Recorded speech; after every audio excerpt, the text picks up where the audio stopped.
Okay, hello again and welcome to this morning's Business Map webinar delivered by Hempsels and funded by the Department for Education. My name is James Hempsel and it's my role today to chair this morning's webinar, the delivery of which in the main is done by my colleagues Jo, Barbara, Donna and Kate, as well as a number of providers who are going to share their experiences and approaches to their businesses. I'm thrilled so many of you have chosen to book this morning's webinar. We recognise that everybody is busy, so we are very much hoping it will be good time spent for you. This session is due to start at 9:45, so a couple of minutes in already, with a break at around 11 o'clock and should finish before 12:30. The sessions are packed full of content. There's lots to cover, and we'll be sharing our ideas and notes and slides at the end of today's session. So right at the end, you'll be given an evaluation link, and once you've completed that evaluation, you'll be able to access and download the business map itself, the resources, the slides, and the notes. This morning we're using a Zoom webinar format. You may be familiar with Zoom for smaller groups, but a webinar format means that we're able to broadcast, if you like, to very many people at one time. And we currently have over 750 of you joining this morning's webinar. So you are able to participate through the Q&A function at the bottom, and I can see that that's already been actively used this morning. So use the Q&A function to ask your questions and make your comments. The pressure's off because we can't see you, so that's fantastic. We don't have to be camera ready this morning. You may or may not enjoy that. If you're not able to find the Q&A function, or you would prefer to email us your comments and questions, please do that. Our email is easy to remember. It's info@hempsels.com. So info@hempsels.com, and your questions and comments will get to us. We hope to answer some of those questions in the Q&A sessions that will be running in this morning's webinar. But inevitably, we won't be able to answer everybody's question. There'll be too many of them.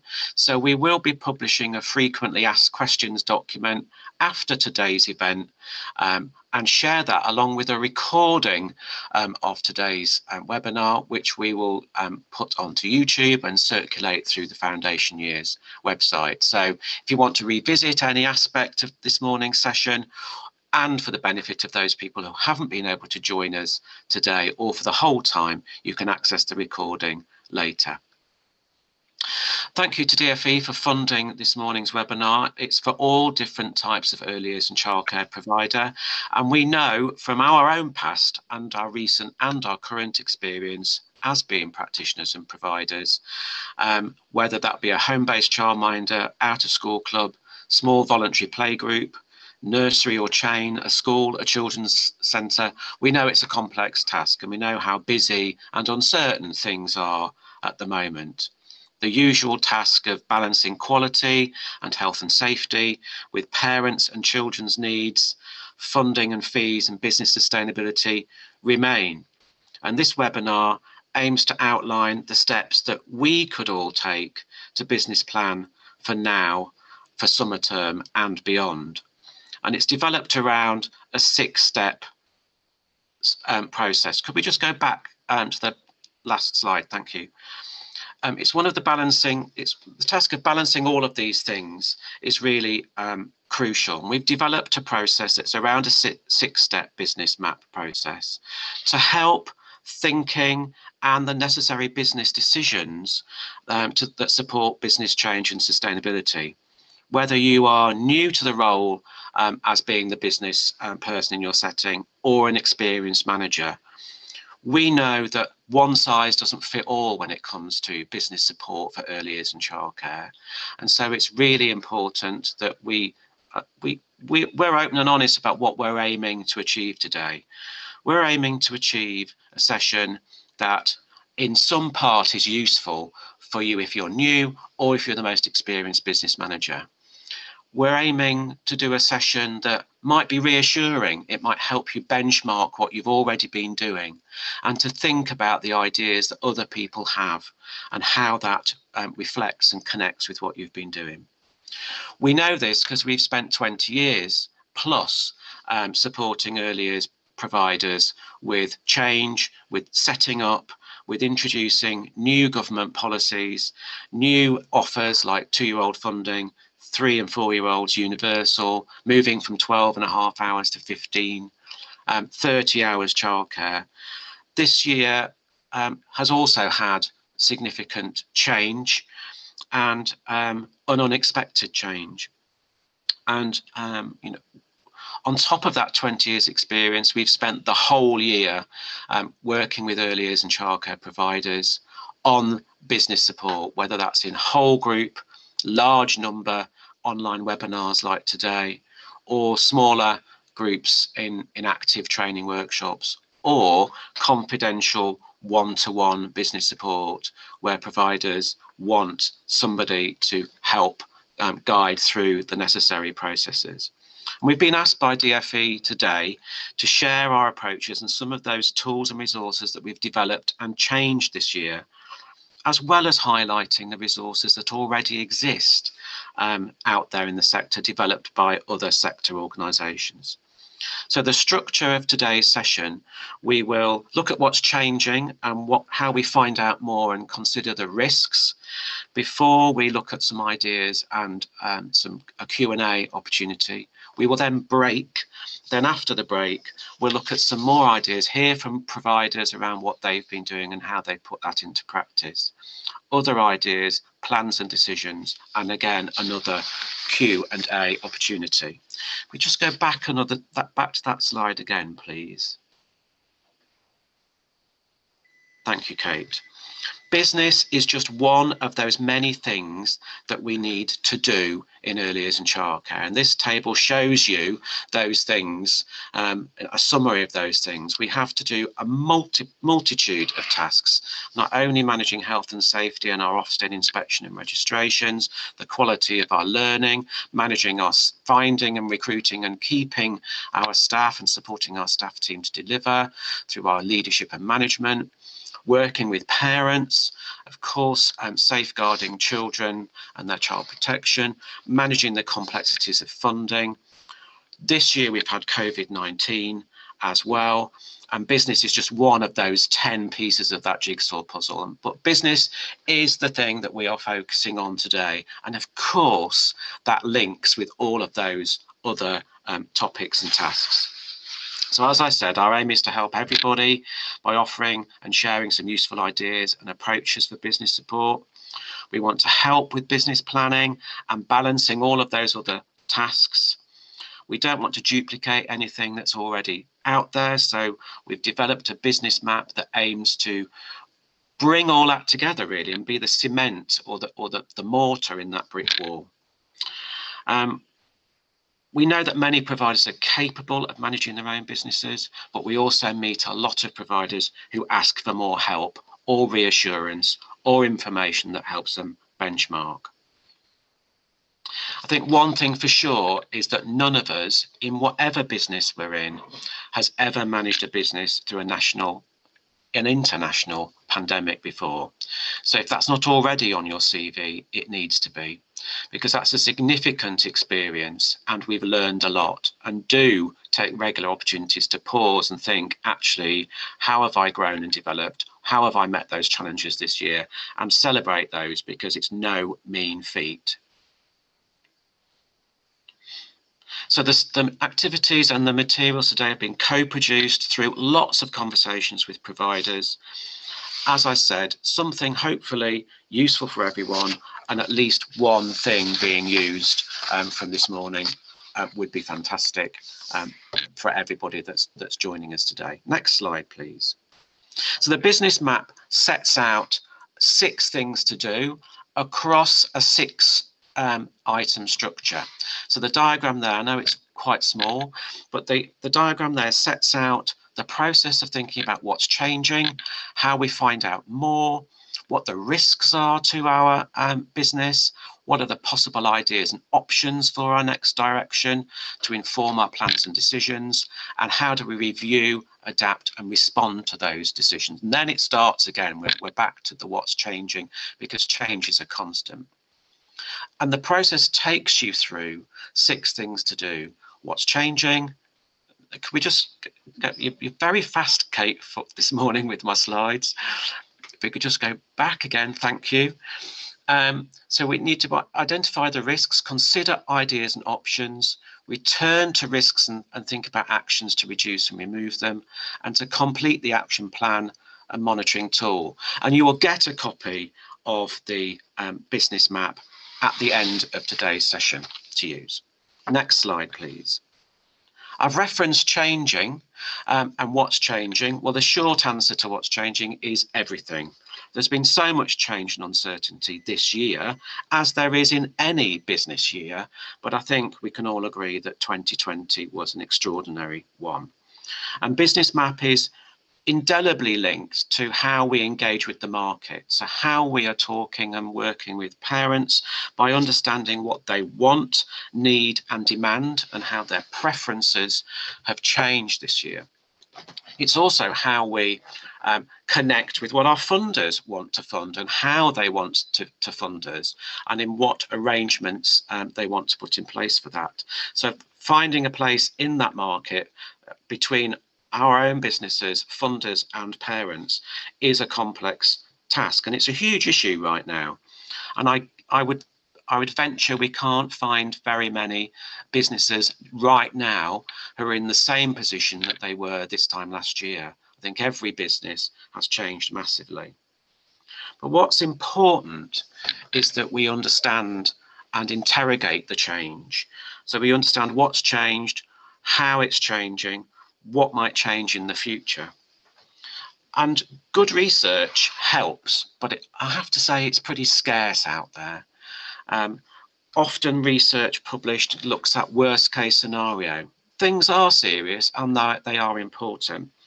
But what we need is to make sense of what our own experiences are and how that affects us and our own businesses. What makes sense? Listen to what's happening in the national news and the stories, but how is it affecting my local market?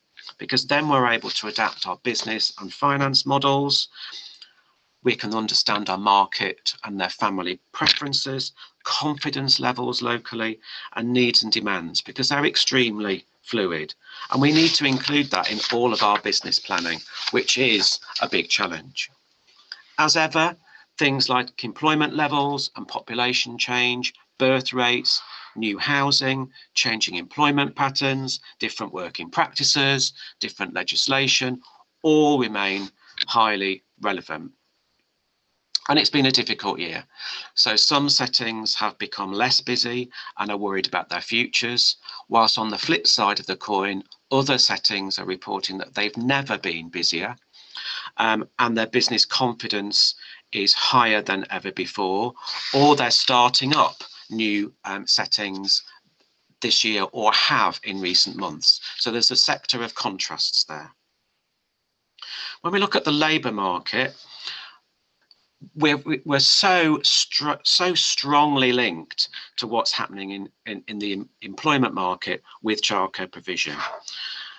There's all sorts of research and consideration about what might happen next. Of course, we've had all sorts of changing government guidance, restrictions, support, financial schemes that have been developed and extended, things like the furlough scheme and the self-employment scheme. All have been useful for some people in the sector and continue to be. Some of those were due to finish earlier and have been extended. When we look at what the national research is saying, we've got predictions of higher rates of unemployment, or we've got certainly evidence that things will remain uncertain for some time to come. Whilst it's hard to predict what might happen, we know what's happened over the past 12 months, and that gives us lots of clues in terms of trends and helps us scenario plan. It helps us think what might happen next and how might we best respond to that. We're looking at all sorts of future new ways of working, so perhaps blended approaches of people working from home and in the office in a much more blended approach than before, and people expecting to be working at home much more. And that, of course, changes their childcare needs, doesn't it? So if we look at the impact of labour market changes on parental demand, that's on the next slide. Because these factors are really highly significant for childcare use and levels of paid for childcare. They affect directly the entitlements for 2-year-olds, for 30 hours, and for universal entitlement access, and how people want paid for childcare outside of those funded entitlements, whether for younger children or for older children. Whilst we saw a steady growth of use of funded places towards the end of autumn term, our experience told us that in some parts of funded entitlements, like 2-year-olds, we might have seen drops in BME communities or non-working households, or in COVID hotspots not presenting and not wanting to take up their place. And this term, of course, has started with some different conditions that have affected the demand for parental access too. So all these remain huge issues for anybody managing an early years and childcare business. So for me, there's 4 key themes here. There's things around relationships and confidence and adapting and how we manage our concerns. I think we've all noticed parental anxieties and concerns around using childcare outside of their home throughout COVID, and particularly during the winter. It's a main barrier to take up.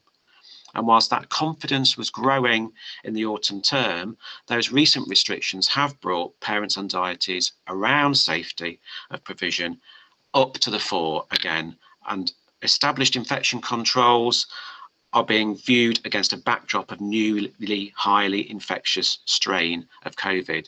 So there's all sorts of things, checks and balances that the population and us as providers and practitioners are having to reconcile.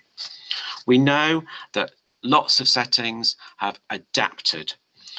They've changed the way in which they work and the way in which they work with parents. We have new routines for drop-offs, for show-arounds, for settling in, and many of these have been found to be beneficial and interesting and effective.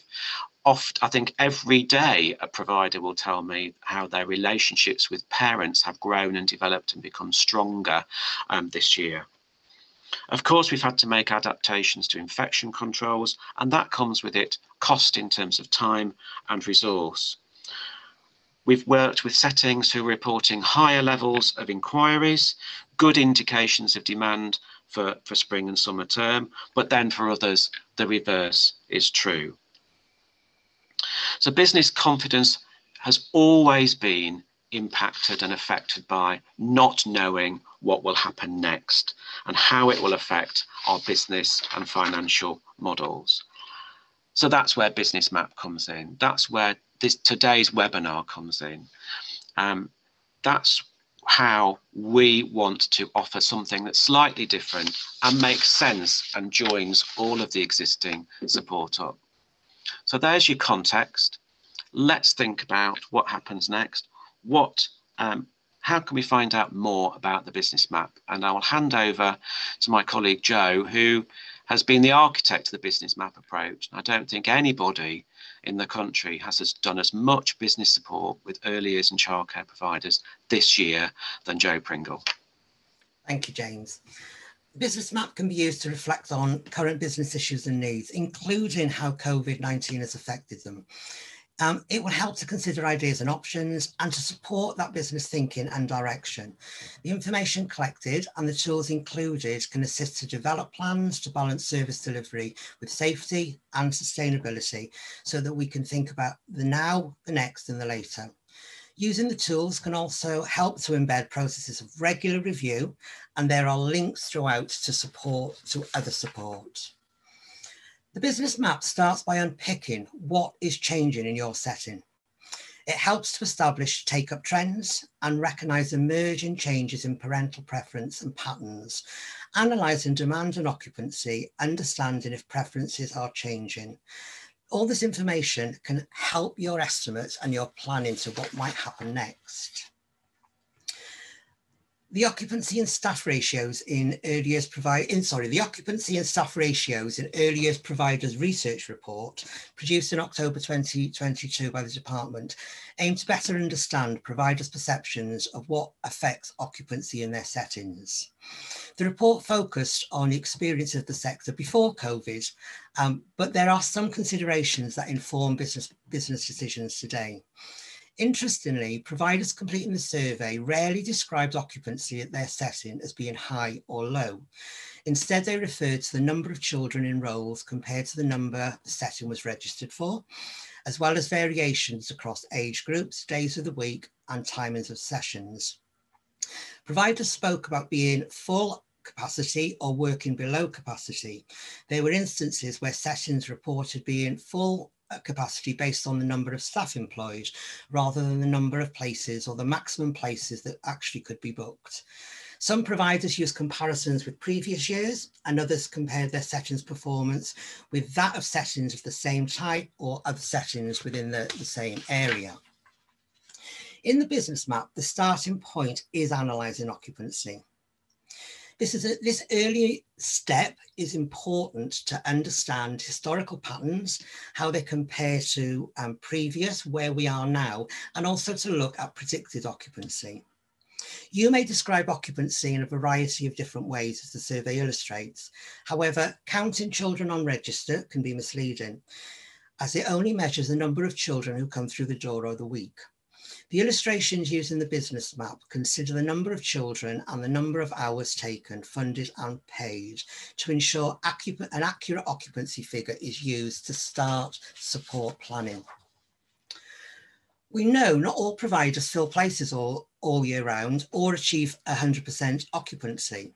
Most occupancy levels grow throughout the academic year by the nature of childcare from September through to July.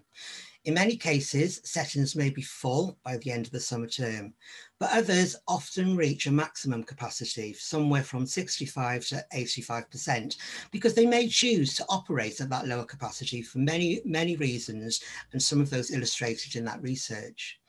We need to be using usual, typical or average occupancy for forecasts, break-even analysis and fee structure decisions. So we've included the tools how to work that out for those of you that don't have those. Setting budgets based on average occupancy, covering 100% expenditure, will mean that every hour sold above the average occupancy level will be profit or surplus, depending on what it is that you wish to call it. In addition, this section of the business map provides a number of other tables to analyse current occupancy and to also consider occupancy forecasts.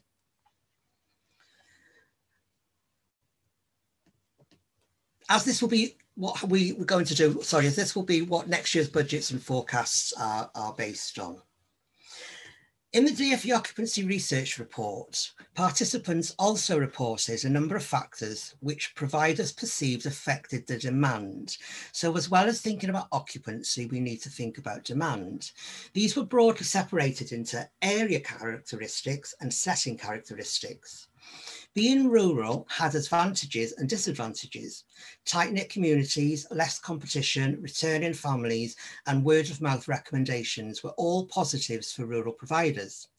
Providers in urban areas highlighted being close to amenities, local to large residential areas, or transport routes were definite advantages for them. However, unlike their rural counterparts, competition was reported to be higher, with much greater choice for parents in local areas. Level of deprivations brought different demand, with some providers benefiting from the demand for longer hours generated from full-time working families, and others in less affluent areas had higher demand for funded places, but less need for hours above that. Having a mixed catchment of families was reported to positively influence both demand and support sustainability. Things such as decrease in birth rates, change in demographics, location, Convenience to work, home and transport links were all influencing factors too. Setting characteristics highlighted also included pricing, physical environment and facilities, nursery ethos and affiliations, quality. These were all drivers for demand. So when we're thinking about supply and demand, we also need to think about your setting, your individual setting or your individual settings if you have more than one. What are the area characteristics that you have and how do they affect demand? This will be useful later in the process.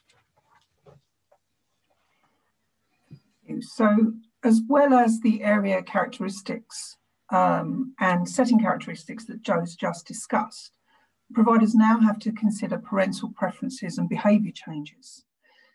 Parental preferences have always changed and developed, and that's been as a result of a number of different factors, changes to employment, new entitlements being introduced, such as the 2-year-old early learning entitlement, universal entitlement for 15 hours and 30 hours childcare. And COVID-19 has rapidly and dramatically changed parental preferences further.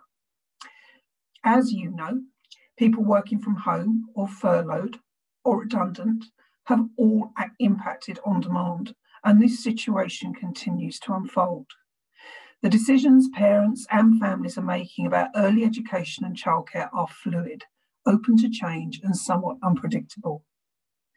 Providers and local authorities across the country have reported to us there are many factors affecting parental preferences, and this table summarises them. In addition to changing employment patterns, we have parental anxiety, changing eligibility for funding hours, and ability to pay, all impacting on demand. The business map explores if changes in work patterns are changing demand for a setting. It supports focused thinking about how any such changes have reshaped parents' requests, preferences, needs, and behaviours. And it takes a reflective look at the biggest changes and what impact this is having on childcare businesses. The business map considers what's easy to change and respond to, what feels difficult, if not impossible. And taking time to really unpick what's happening in a user group and community will provide information which can be used later on in the process to identify and mitigate risks. It will help challenge embedded thinking and break myths and misunderstandings. And it could also be really useful in driving change where there may be blocks in the way.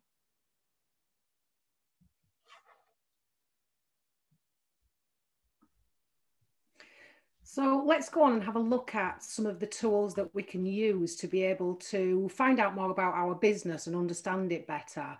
Now we've unpicked the occupancy and demand. We can use a number of other tools in the business map to understand where the business is now.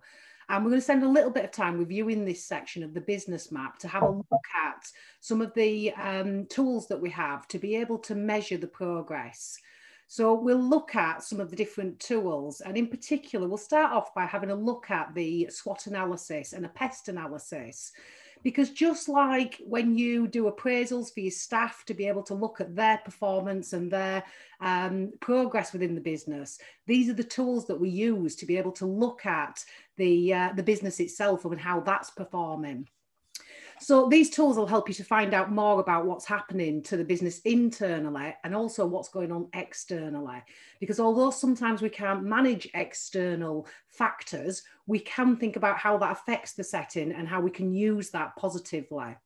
So the SWOT analysis and the pest analysis enable you to reflect on the internal elements of the business, looking at things like your staffing, your management and your settings characteristics. And it'll help you to consider the wider environment in which the business operates. So looking at things like the economy, the employment and the area characteristics that you have within your own demographics and how they can be affecting and how could it impact on the service delivery and the demand for places. So a SWOT analysis is a really useful and well-known tool to review a business. It helps at any time, but particularly when we've got something that's changed, something dramatic's happened. So for example, the introduction of 30 hours of childcare or housing developments that might be going up in your area. And of course, we've got to consider the impact of COVID-19. So it will help you to work out the starting points before planning for change, recovery or growth. And there is a template for you in the business map that will help you to do this and give you the tools to be able to think about what might be changing around you. So try and involve the whole leadership team and the staff team in this activity, because staff are going to bring different perspectives to the activity that can provide a much broader picture of the whole business for you. When we look at the opportunities and threats, we can draw from the pest analysis. That is, we're going to look at that in a second, and it allows us to have some self-reflections on what's going on outside of the business. It is usually easier to control the internal factors, so your strengths and weaknesses of that SWOT analysis, than the external factors, the opportunities and threats. However, I think it is important to recognise that the earlier we spot any threats, the more likely it is we can turn those into opportunities. So opportunities favour the prepared. If a strength is your outdoor area, how are you going to promote this to overcome parents' anxieties around things like COVID? How can you give that message that you're outdoors as much as possible, and therefore that risk of transition is lowered? If car parking, for instance, is a weakness, what can you do to encourage families to walk more? Can you start a campaign, a healthy campaign around walking? Or could arrangements be made with a local business to use their car park? Could you stagger the drop-off and pick-up times to be able to make that safer? If, for instance, you have a high proportion of families that are employed by one local employer, what could be the impact of them having a large redundancy or an expansion programme? Is it possible for you to work closely with that employer to try and become their childcare provider of choice when they employ new parents? So there are many things that affect the delivery of a childcare service, and a pest analysis is a really useful tool for helping you to understand how external factors might impact on your business. So PEST stands for political, economical, social and technological. And it's an analysis that will be very similar to the SWOT process. It's simple and it's quick, but it allows you to get an oversight of what's going on externally to the business that might affect you internally. So it's really useful to help you to consider the environment in which the business is operating that needs to be responded to, but can't necessarily be controlled. And it's that sometimes allows us to turn those threats into the opportunities. So it might be things like COVID-19. We know that that's changing parents' preferences. And the earlier we look at what those parents' preferences are, the earlier we'll be able to work on the demand. Things like the UK transition into the EU and the new rules for businesses and citizens from the 1st of January 2021 have had some implications for some settings. And again, particularly those where we're looking at the employers and say they actually, they have businesses outside of the UK. And things like technological advances, so social media, virtual platforms present opportunities and potential cost savings. And I think it was mentioned early on by James that some of these tools have been used to do things like show rounds that have been actually very successful in being able to show parents around in an incredibly safe way. So in terms of understanding the local market, I'm going to pass you back over actually to Barbara, who will talk about understanding the market. Oh, thank you, Donna. Local markets, population numbers, eligibility numbers, other providers and services offered change all of the time. And having an understanding of your local area will give a good indication of the general demand for childcare and emerging changes in preferences. So if we think back to the reflection activity on area characteristics and setting characteristics, understanding local childcare market helps planning, especially if there's unmet demand or opportunities to take advantage of. There is a wealth of data to support you to find out more about your local market, and demand in that market to inform decision-making processes. A good starting point is the local authority childcare sufficiency assessment. This is an annual report that identifies if there are any gaps in the provision of childcare across the local area, but it can also contain a good deal more information that will help give you a good sense of the early years in childcare market, by which I mean 0 to 14, children 0 to 14, and up to children aged 18 for children with SEND. Often in the childcare sufficiency assessment, but also available through Office for National Statistics and other data sources, are population forecasts. And in many areas, the birth rate has decreased in recent years and may be forecast to decrease further in some areas. And it's important to have an understanding of that at a local level. In contrast, the population of children aged 10 and over is increasing as a spike in the birth rate works its way through the population. And this might signal increased demand for out-of-school provision, for example. Your local authority may include an analysis of the population on their website or in their childcare sufficiency assessment reports. It's worth looking and it's worth asking. There are ambitious plans to increase the number of new homes nationally, and this impacts more in some areas than in others, but all local authority areas have plans for new home developments. Knowing where large new home developments are will give you insight into where demand for childcare may increase and over what time period. If there are plans for new schools in your locality, it's a really good indication that demand is likely to increase. And again, local authority childcare sufficiency assessments may provide a summary of new home developments, but there will also be a local plan that will lay out what's happening locally. Think about any changes to employment. Are some employers closing their doors or downsizing the workforce? Do you operate in an area that has a lot of shift work or weekend work? How will this impact on parental needs and demands? Are new employers setting up? And if so, what kind of employment do they offer? Thinking back to what Donna's just said about some of those environmental factors that impact on our business. It also pays to have a good understanding of who else is operating in your local area. How many providers? What type? Are there any gaps in the market? Local authorities will have a directory of providers that will help you explore this, but you can also research on the internet or ask around. It's not just about gaps, it's also about opportunities to link up.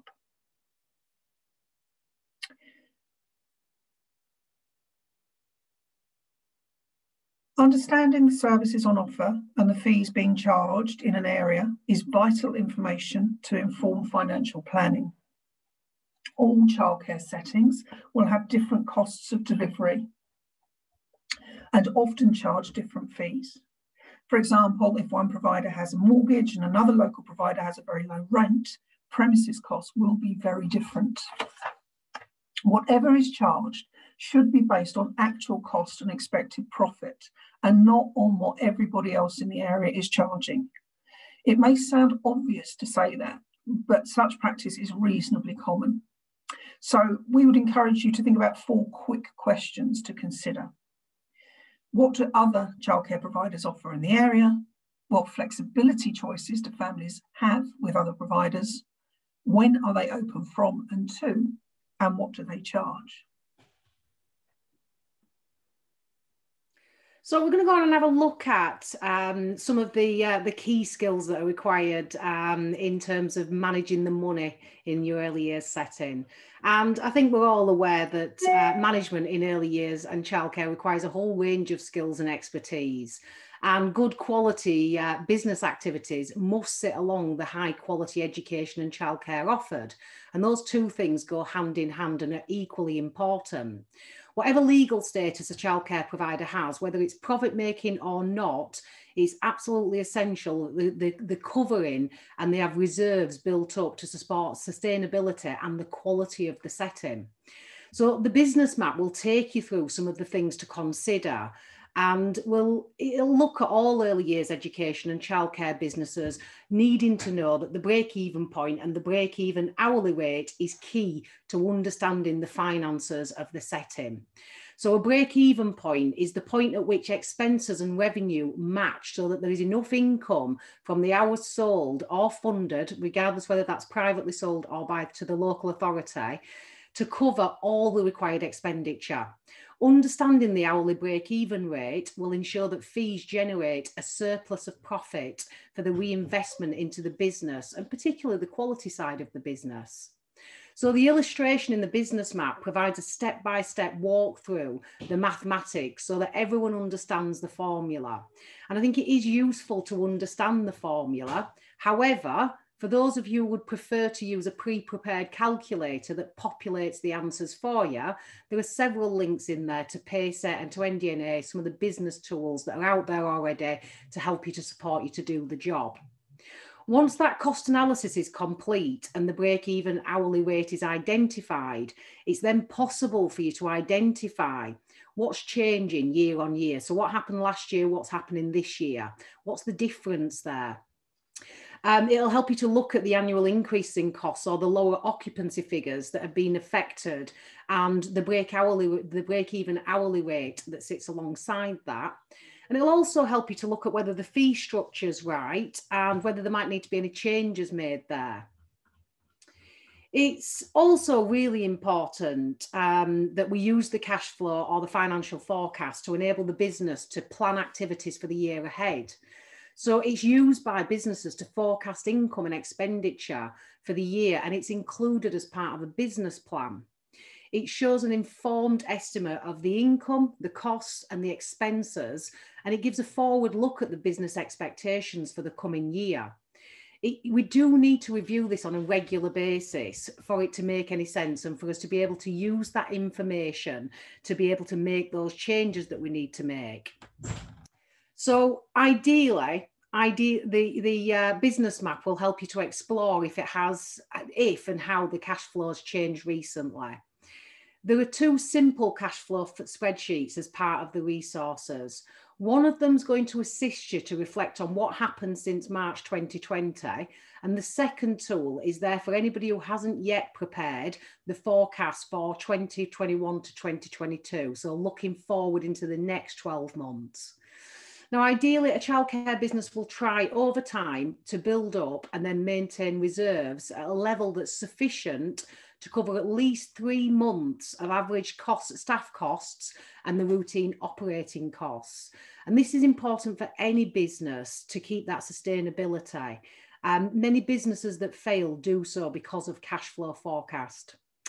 It's there to cover any periods when the income is delayed or it's just not enough to meet the outgoings for those particular months. And it's also for saving towards the cost of replacements, repairs and renewals of equipment and premises, which all feed into that quality of the setting that you have. So while some COVID-19 government funding schemes have been extended, it's important to recognise that some will end and the loans do need to be paid back at some point. So there are new opportunities and extensions that we need to look at whether or not you've explored those. Do they apply to your business? Are you able to claim those?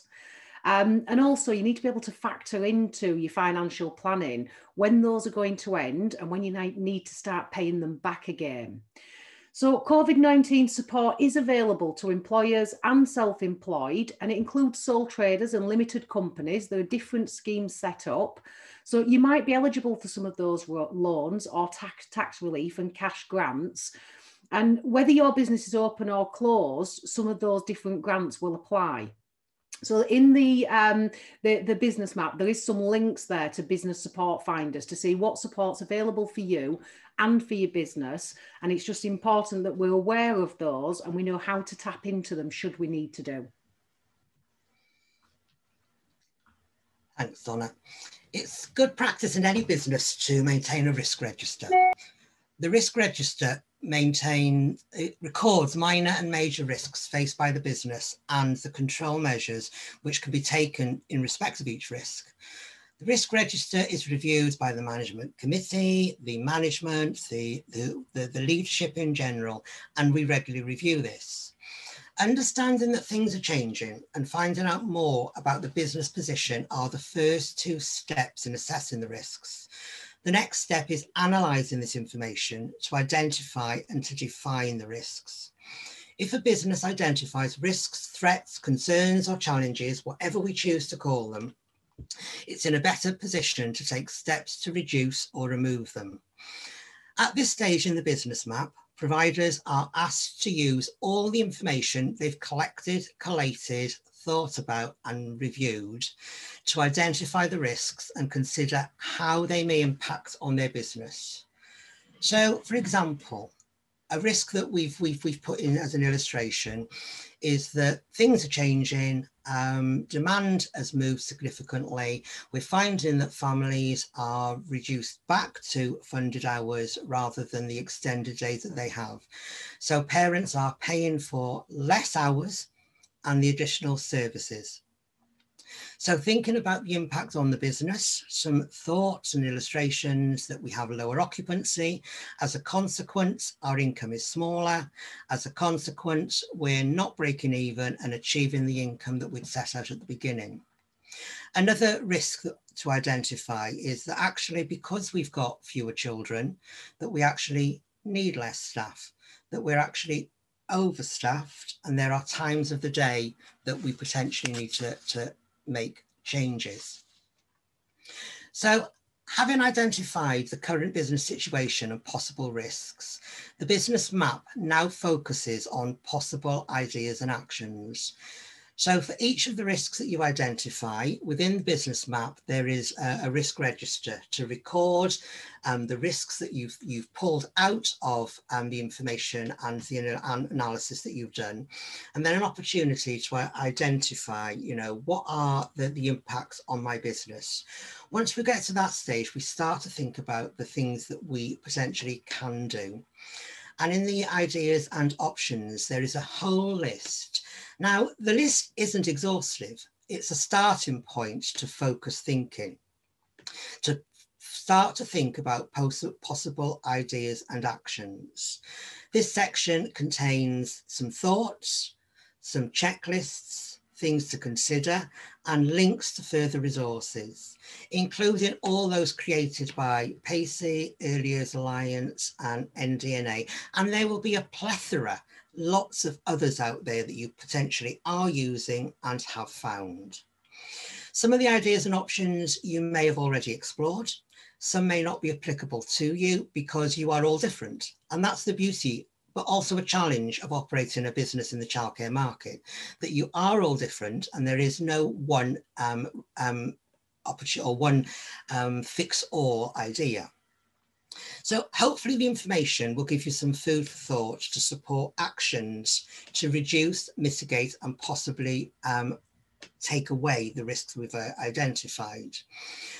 We will explore a little bit more about some of these ideas as we move forward, but I'll hand back to James now, if that's okay, James. Thank you very much, everyone, for that run through of the business map. And I did say at the beginning, but it bears repeating because people are asking, that the business map and the PowerPoints and notes will be available at the end. So you'll get an evaluation link, click on the evaluation, just one or two quick questions, and then you'll get the link as where you can find the materials. And then in a few days' time, we will let you know where the recording is and where online you can also access the resources. So they are there for you to use. The business map is something we're giving out to the sector as part of this process. So we're delighted to be doing that. It strikes me, of course, that not only have we got change in the market and the environment, we've got daily changes to government guidance, advice and funding schemes, and it's very difficult to feel that we are out of touch around what the latest guidance or funding schemes are. And as we've said, there are links in the business map for you to find the latest business support funds for you provided by government, because it's best that that is looked at online and as live, because they get updated all the time. We have had a question about the the proposed employee retention bonus payment, which was a feature of the autumn finance offer. And I can answer that question myself. In November, beginning of November, the employment, just to backtrack, I suppose the employment retention bonus was a payment of £1,000 for anybody that an employer retained after the furlough scheme finished at the end of October. Now, at the beginning of November, when the furlough scheme was extended to the end of April, the job retention bonus payment was scrapped at that point. So anybody planning for that £1,000 payment for an employee returning in February, that was scrapped. But the Chancellor did say that it would be replaced with a new retention incentive, and that would be deployed at the appropriate time. Now, of course, with the furlough scheme being extended to the end of April, that's probably going to be towards the appropriate time when we would find out if and when a new retention incentive would be deployed. So the answer to that question is the job retention bonus scrapped for now, but to be replaced by an incentive at the appropriate time as and when the furloughing scheme finishes. There were some comments about the CSA. Thank you very much, Barbara, and I'm going to come to you in a moment. There was also, I think, an opportunity, Donna, for you to go over what pest means and what SWOT means. There's been a few questions around that, so I'll give you a few moments to prepare for that. But Barbara, a few questions around how do you get a CSA? How do you get a CSA from your local authority? One of the questions said, I've tried and didn't do particularly well, but I think it's important to perhaps manage expectations and to outline how differently local authorities approach CSAs and at different times. So would you like to say a little bit more about that? Yeah, thank you. Childcare sufficiency assessments is a difficult area. The rules, if you like, requiring local authorities to publish a very full prescribed childcare sufficiency assessment changed a few years ago. But they do have a responsibility requirement to publish an annual report to members about the state of their childcare market, the extent to which they are meeting their childcare sufficiency duty. And I think we have to appreciate at the moment that local authorities are facing a number of very, very complex competing pressures. And childcare sufficiency assessment can take quite a lot of time. So some local authorities have more resource to produce childcare sufficiency assessments than others. And in the last 10, 11 months, clearly, our attentions have been diverted away from some of the routine business. They should be available to you. If you go onto any local authority website and type in childcare sufficiency assessment, it should take you to a link. It won't always. Given the resources that we talked about, competing pressures, some are not as accessible than others. And some go into a lot more detail than others. We've been working with local authorities in the last 10 months since the start of the pandemic to encourage them to look at childcare sufficiency assessment in a slightly different way during COVID-19. And we're encouraging them we're recommending to them that they consult with their local childcare market on a termly basis so that we are picking up these trends, these demands, these changes, and that the local authority can develop a helicopter approach, but also drill down to small area level and share that information with their providers. They're not all there yet, but I do know that a lot of colleagues at local authorities are thinking along those lines, if not quite some way down the road of producing something like that. So it is worth talking to your local authority. The Family Information Service is a good starting point. If not, your early years team may be able to point you in the right direction or let you know where they are in that process. But I have to say, I work a lot in childcare sufficiency, and I have to say that a good childcare sufficiency assessment, although the duty sits with the local authority, a good childcare sufficiency assessment relies on partnership with childcare settings. It will be as good as the information feeding into it. It's up to the local authority to collate that information, to analyse it, to interpret the information and to share that back out. But you as providers also have a role in inputting to that childcare sufficiency assessment, whether that is through childcare audits, providing vacancy and occupancy data on a termly basis, whatever that may be. The more that you can share with your local authority as they request it, the better the childcare sufficiency assessment will be, and the more it will support your business planning. Thanks, Barbara. And I think I would echo your call to talk with the local authority about it, because a local authority may have completed its last childcare sufficiency assessment before the enormous change and challenge of 2020. And if any of you are wanting to know about what the local birth rate data is, or what local housing plans there are, or what pupil population numbers are looking like, those are the sorts of things that you can ask, because it's publicly available information. There should be an annual report, and it needn't be very long, and we would expect every local authority to do that, because it's still a legal duty. But sometimes it is an uneven picture. Joe, you've got your hand up. Yeah, just very quickly, I noticed in the chat, just on the back of what you've just said, that not everybody knows the information that they might want to ask. So what we've tried to do in the business map, that will be free, because that's a question that somebody's asked, that anyone can access, and you can have as many copies once it's out there, is to create a process that does some of the thinking and guidance for you. So we ask a series of questions, as well as giving you tables to fill out, information to collect, and data to pull together, which will prompt you then to potentially think about the information you want to go away and find more of, whether that be explore your internal figures, such as the cash flow or your occupancy, or whether you want to find out about birth rates and populations.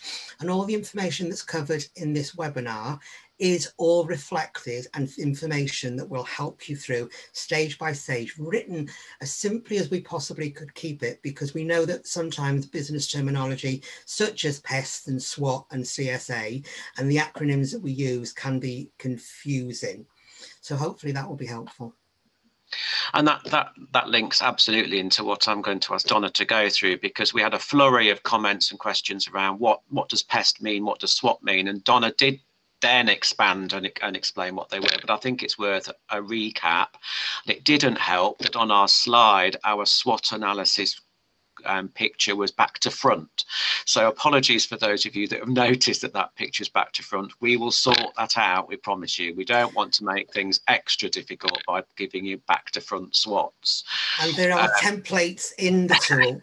There are templates in the business map, which are templates that you can use in a Word format. Yes, the SWOT, of course, is in the business map, but on the slide it was back to front, I'm afraid. So Donna, just give us a quick recap around what a PEST means and what SWOT means.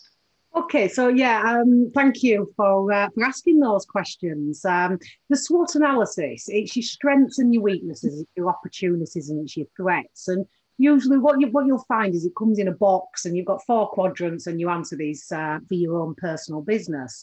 And so the strengths and the weaknesses tend to be things that are internal to the business, things that you can control. So typically it might be things like your occupancy might be very high, you might have a waiting list, that's a strength. If your occupancy is very low and you haven't got a waiting list, that's going to be that's going to be one of your weaknesses. It could be to do with your staffing. It might be that you've got a very experienced, long-standing staff team. So that would be a strength. On the other side of that, it could well be that you've got a high staff turnover and perhaps use a lot of supply staff. That's going to be a weakness. So it's looking for your, and all these tips and all these ideas of what you might measure are going to be there in the business map for you to be able to look at those areas. So those are easy really, because they're internal. The hard bit of that is being very honest with yourself and being able to look at it very objectively and say, actually, maybe that could be better. So we'll put it in the weaknesses. Your opportunities and threats, as I said, they tend to be outside of the business. And I think it is important, again, to recognise that any threat can become an opportunity, because if you can perceive it early enough, it allows us to be able to turn that into an opportunity. We can work with it. We can look at how we can reduce it and being a threat.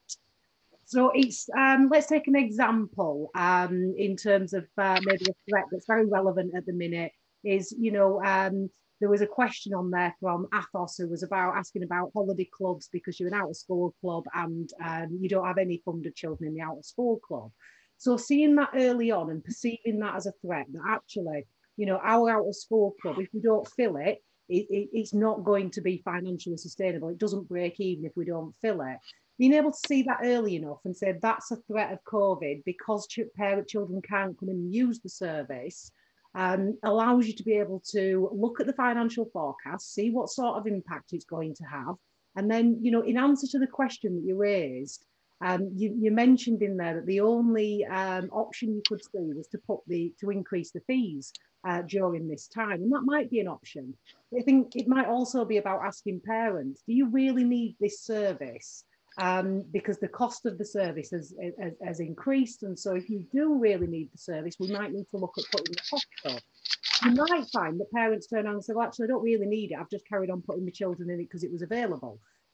So it's by doing your SWOT analysis and looking at what those threats are, it allows you to be able to look at how to manage that better. In terms of the pest analysis, that political, economical, social, and the technological differences that are happening around you, again, it's just an opportunity, and it's worth doing this on a regular basis, just like you do with appraisals with staff. As I said before, this is your way of measuring your business. How well is it performing against the criteria? What might be ahead for us that might change that slightly? So in terms of, things like political, well, the politics change around early years all of the time because it's an area that's heavily researched. And any area that's heavily researched will find that there will be changes. So that could be things in terms of the inspections. And again, COVID had a huge impact on inspections. I think if you were outstanding and good, brilliant. But actually, if you were one of those settings that, perhaps was, needed to improve, that's had a big impact on some settings. So that political area is important to look at. The economical, it's, everything we've talked about this morning, economics have changed for families. Because your income comes from families, anything that changed within their economics in terms of their employment and the economics generally has an impact on an early years setting. So it's looking at that and saying, what difference will it make? Perhaps you're very close to an airport. That will have had a huge difference on the parents' economics in that area. It might be that you service a lot of parents who work in hospitality. Again, it's had a huge impact on those areas. So it's knowing economically what's going on in your area that might make that change and being able to plan around it. The kind of social aspect of this, again, is looking at, what are the differences in terms of the kind of social aspects of what you offer. And again, one of the questions that's come up on the chat is around, kind of the how do you tell parents what the benefits are? Well, one of them is that, an early years setting at the moment is one of the very few places that children can socialise with other children. And we know how important that is. So it's using this to our advantage. It's knowing what's going on to use it to our advantage. Technological, we said before, it's using that technology for things like show rounds. For a long time, a lot of settings have used technology for learning journals and to be able to communicate with parents about that, what's going on at the setting and what they could continue in the home learning environment. So the pest analysis and the SWOT analysis is going hand in hand. The pest analysis will help you to look at what are the opportunities and threats outside of the setting, and doing that will allow you to turn any of those threats, if you think creatively, into an opportunity for your setting. Okay, thank you, Donna, for that revisit of those issues. And of course, we're trying to give examples and ideas and tools for all different types of early years and childcare provider today, whether you're a home-based childminder, an out-of-school, a preschool playgroup, a nursery, standalone nursery, a small chain, a large chain, a children's centre, a school. We're a broad church in the sector. So I know that examples later on will resonate with all, and we have a range of providers speaking after the break. I mean, I suppose a tricky question is, this all sounds great. It's the theory, you know, that there's a proper process to go to. But what if I'm a provider who, you know, the realities are that I'm stressed, I'm challenged, I don't feel I've got much time, I'm firefighting, I'm clinging on to what I think are the urgents and importance on a day-to-day basis. And, you know, how much time do I need to deploy to managing my business? So I suppose we know that's the reality for many people working in the sector. So what are the top tips? You know, what are the essentials? What are the things that really help boil down the essence in terms of what we're aiming to do? Joe, what's your thoughts about that? And then I'll probably go to Lucy actually after that. Okay, what we've tried to do within the business map is actually create a bit of a handhold through the variety of different steps. So all the things interlink, and all the first part about taking a moment to stop and reflect on what are we doing and how are we doing things will all help to feed in all this information, the PEST, the SWOT, all the other data I'm gathering about the business, all helps to fit into where am I now, what are the risks? And actually at that point then be able to take decisions. I think there's a couple of other things just from me. The business management, whatever we want to call it, of a setting, is not necessarily an individual's job. There are other members of the team that can contribute and be part of it. So it's finding the strengths within the team. That for a voluntary managed group, you know, the committee and pulling the leadership, the skills and the knowledge of the committee in, but also things like the PEST and the SWOT Donna mentioned. Sometimes we can just focus and our opinion on what's going on, but actually taking a flip chart, socially distanced and COVID safe, and putting it somewhere with post-it notes or equivalent, and asking people as they pass to put their thoughts on, really creates a wider and a much bigger picture. If you're brave, you can actually ask parents for your strengths and weaknesses as well, because that enables you really to take a reflective view on what am I really good at and what should I be singing from the you know, from the top of my building about, and making sure everybody knows it. What are the weaknesses that I need to improve? That's my risks. What are the opportunities that I can harness for my business, and what are the threats I need to put into that risk register, so that we, the management team, the ownership, the leadership, whatever it is, whether I'm a school or a setting, can think about what can we do. And again, opening that what can we do up to a wider forum will generate much more, a much wider and a much richer response to what we might do, rather than it being an individual job. Okay, thank you. Lucy, you run an 85-place nursery. It's your nursery, and I think it's fair to say it's in a rural area, small town in a rural area. So what resonates for you there? Yeah, totally what Joe's saying there. Actually, the quote by Jim Rohn, I'd rather 1% of the efforts of 100 people than 100% of my own effort, really does resonate. And that's exactly what I did. You know, I stopped thinking that I needed to be the one forever doing everything. And when I started to share the load with my team, with my deputy managers, room leaders, right through to apprentices, when we did a whole team approach to what I call my strategic positioning. So we looked at what you're talking about, who we are, what we do, where we do it, and importantly, why we do it. And what that enabled us to do was really kind of get that clarity about why you pick us, why we're different, what we should charge, using all of those things. And it really just gave us kind of that real insight, and everybody kind of bought in as a team. We did the same, Joe, we got our parents to do it. Yes, there were some interesting responses, but I truly believe you're only as good as the thing that you do the least well. And when you're in a service industry like we are, we need to know what we get talked about when we're not there. Because if we can work on that, that's what we can improve, can't we?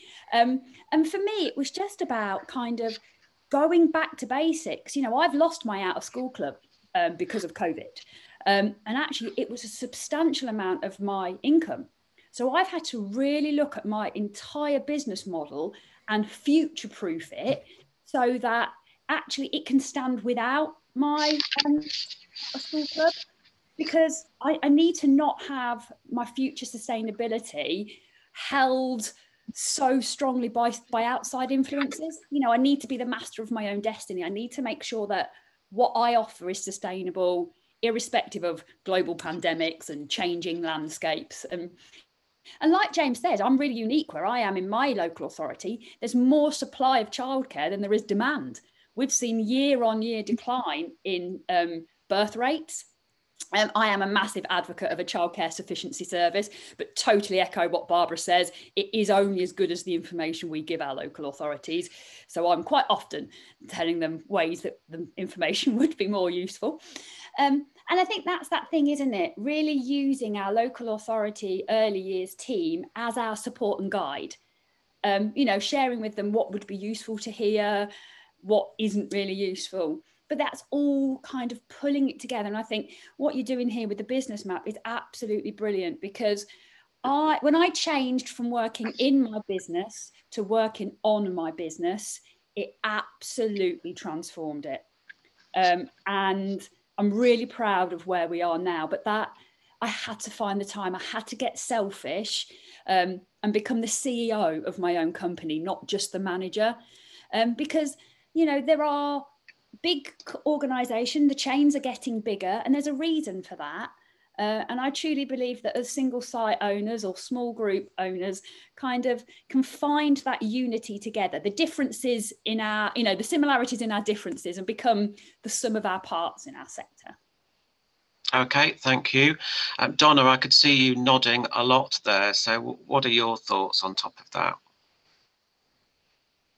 I think, you know, in terms of that involving the staff team, I think in terms of getting their involvement, delegating some of the jobs out that you know, that if you're spending time on that business side and that's taking up more of your time, it's delegating those things out that you can pass over to staff members, and actually giving them that sense of responsibility, asking them the questions about where's this setting going, what are our strengths and weaknesses. It gives staff the ownership. It brings your staff together as a family that has ownership of this setting and wants to push it forward with you.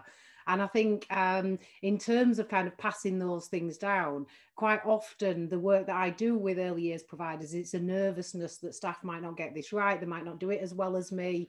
And it always makes me smile, because it's exactly the same as when we're teaching a child a new skill. You know, we expect that initially it's going to take them a little bit longer to do it, and they might not do it as good as us. Those buttons might go into the wrong holes and it might not be quite right, but we'll let the children do it. We'll let them experience it so that they can learn and they can do it for themselves later.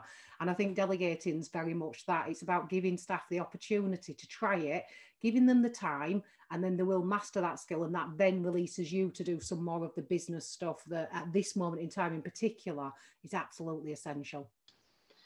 Okay, thanks, Donna. We'll return to Lucy after the break, because she'll be joined by Jane and Jenny, two other providers, and we'll expand some of that questioning. So that's fantastic. Just a reminder that we are monitoring the Q&A function of today's webinar. There's no chat function running today, so do put your comments and questions to the Q&A function for the rest of the webinar. And if you're not unable to do that, again, a reminder, please use the info@hempsals.com email address. That's info@hempsals.com email address, and we'll do our best to reflect all of the questions being presented. And we've not got a question, Donna, but a comment to say that the person who explained SWOT and PEST was brilliant, so well done. Okay, it is 11 o'clock. We are scheduled now for a 10-minute break, so in exactly 10 minutes time we will resume, so please go and have a comfort break. We will come back to hear from providers' experiences and ideas, as well as moving forward in terms of other ideas and marketing before we finish today's webinar at 12:30. So please enjoy your 10-minute break, and we'll see you again shortly.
Okay, I think that 10 minutes is up. It does go very quickly. Welcome back to the Business Map webinar.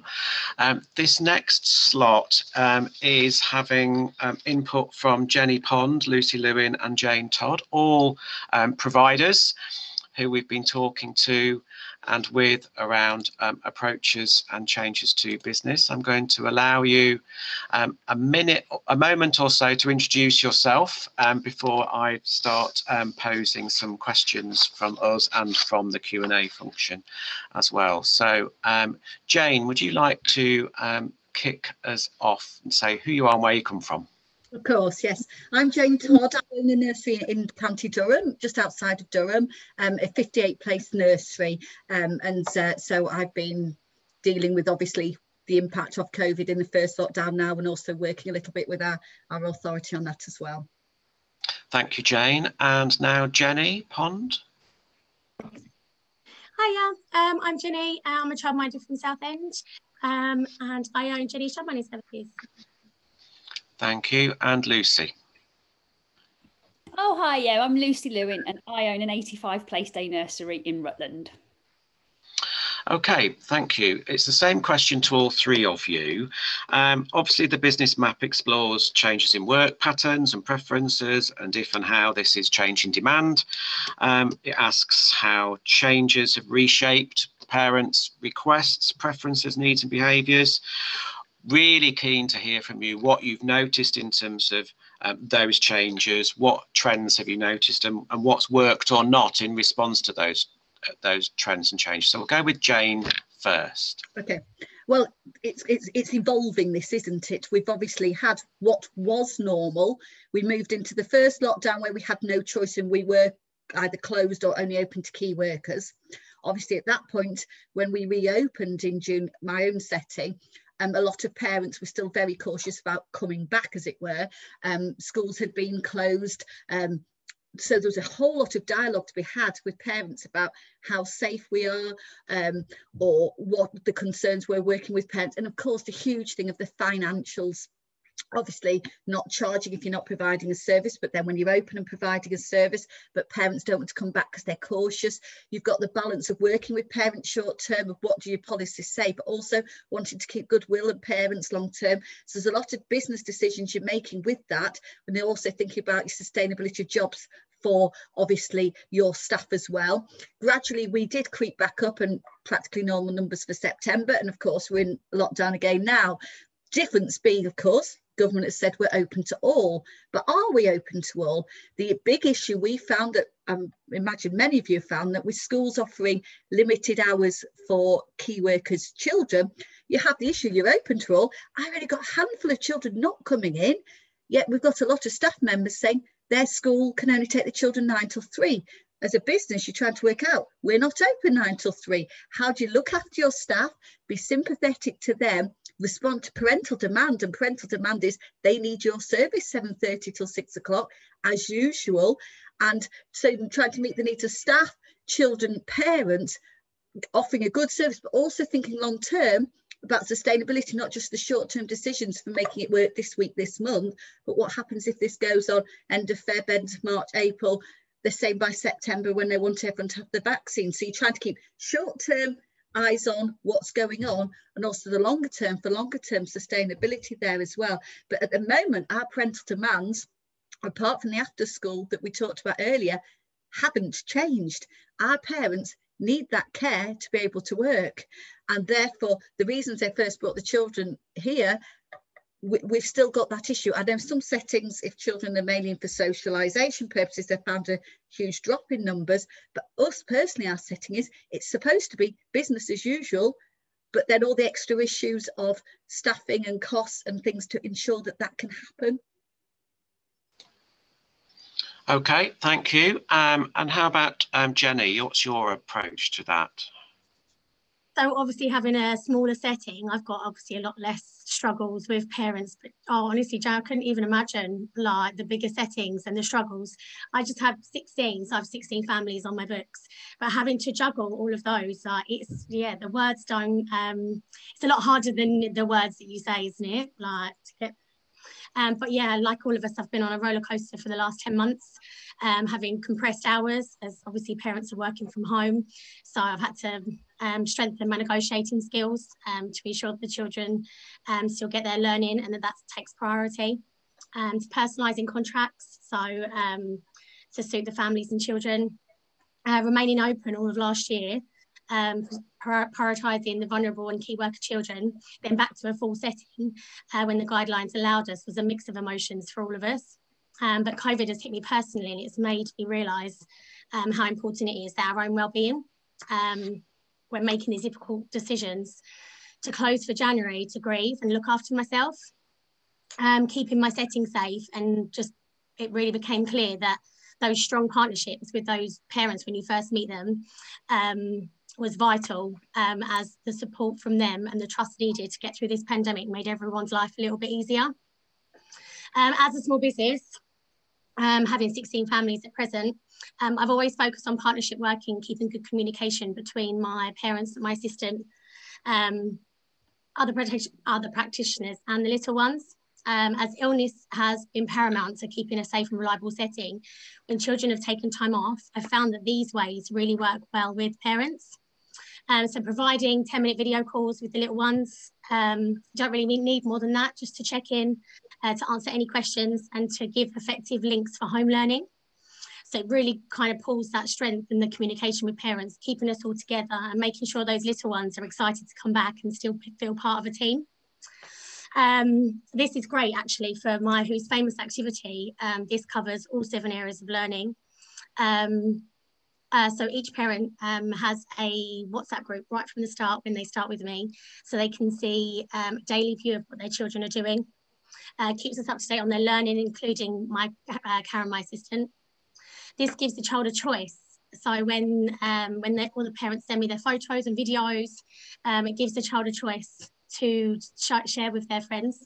So I mirror the photos and videos that I get from all the parents onto my telly, and it gives the child a choice to share what they've achieved while they've been away from home. They enjoy the praise once they come back to the setting. They enjoy the praise and pushes them to continue achieving. Very much lastly, this to settle little minds and any confusion and sadness. This beautifully illustrated story called The Invisible String has been very effective in my setting. Kind of helps with anxiety from separating from parents. It's great for obviously all the little things that they're hearing in the COVID world at the moment. I've put this in the link, so there's lots of links that I've sent to Jo for you guys to share. Okay, thank you, Jenny. And Lucy. Yeah, I suppose mine's a bit of a different angle, because I'm a bit like Jane, I saw a lot of change in demand. We've always offered flexible childcare sessions anyway, so we really had to kind of utilise that matching demand with what we could offer. I suppose as well, a saving grace for me, and it's something that stopped me being reactive, was having a plan. So I'm a bit of a spreadsheet fiend. I've got a spreadsheet for everything. And what was really useful for me is that when everything was changing, you know, like kind of back when this all first kicked off in March and we were going to get 100% of our funding and be able to furlough at 80%, I made business decisions based on that. So when that very quickly changed and it was the percentage of your private income, because I'd already got a plan, I knew that only 70% of my private income is my income, 30% was funding. I knew that anyway from having these spreadsheets.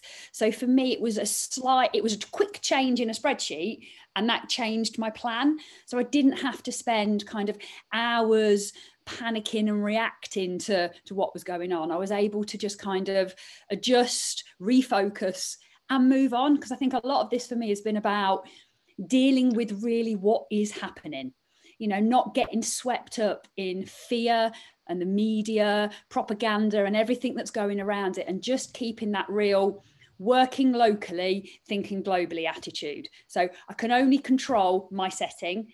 I can't influence the wider national policy. So actually for my own sanity, looking at what my parents want, how I meet that need, how I solve their initial problems, how I work with them, and almost turning off to what else is going on, just really to keep me sane. Okay, I mean, I'm going to ask a cheeky little question that we didn't talk about before, and it is about the balance, that the realities of balancing finance, funding, and furlough in particular, because there is definitely a strand in the Q&A about this. So you know, it might be a tough question, but clearly, we've got settings on today's webinar who get 0% funding because they're not early years providers, they're out of school providers. They rely 100% on paid for childcare. We will have settings here today who almost have 100% of their funding, of their income comes through early years funding. You know, the classic preschool playgroup offering funded hours only will rely almost entirely on funding. You've described, Lucy, being 30% funding and 70% paid for childcare, but you've also talked about losing your out of school club. And people are interested to know why that was. But before we look at that, the questions really for all of you, and maybe even Donna and Joe, are about how are people balancing furloughing now? Because of course, in the first phase, we were expecting the furloughing to finish at the end of October and things to return to normal. With this extension, it becomes more uncertain, doesn't it, in terms of who can I furlough and how's that working over these weeks, what with being open and demand being what it is. Joe, I noticed you've gone off mute, so I wonder if you've got something to say. I just wanted to come in before we get the experience of the people actually doing it. And that is that, you know, the reality is that furlough isn't the absolute solution. Furloughing staff comes with costs for providers. Furloughing staff means that there are still ongoing costs. So it's not a direct substitute for. It will help and it will plug some of the gap. But the reality is that when we can be a bit flippant sometimes in talking about, oh, we can just furlough. But the reality is that isn't the case. There are costs that providers incur as a result of making that choice when demand for paid for hours has decreased, and money that they have to continue to pay when their paid for hours has dropped and their income is there. So hopefully there are reserves, but I have no doubt there will be people who are now getting to the very end of that because that's the decision that they've made. So it's just sort of an outsider view before we let the team who've been doing it talk. So Lucy, I'll come to you first, and then I'll ask Jane, I think, after that. Okay, so for me, the flexible furlough scheme has actually been a godsend. And the new changes about looking at our current income and private percentages rather than using February is, again, brilliant. For me, it's utilising that kind of real deployment of staff, making sure that I'm sticking to the legal ratios, absolutely 100%, deploying staff correctly, and then utilising flexible furlough. Now, for me, this is not my bag, okay? As much as I'm a trained accounting technician, I killed those brain cells many years ago. So I've actually decided to invest in using my accountant for working all this out because I don't want to get it wrong. So me and her speak regularly. She gives me that advice. So for me, then it's accepting that furloughing and understanding it is a minefield. It's outside my own expertise. So rather than trying to learn it, I've gone, hands up, not my bag. Right, I need to find a knowledgeable person. You know, like we keep mentioning, and Jane said about like it is with the children, looking for that more knowledgeable other and actually going out and finding somebody who can help me. And for me, that's brilliant because it's about sharing that load again, isn't it?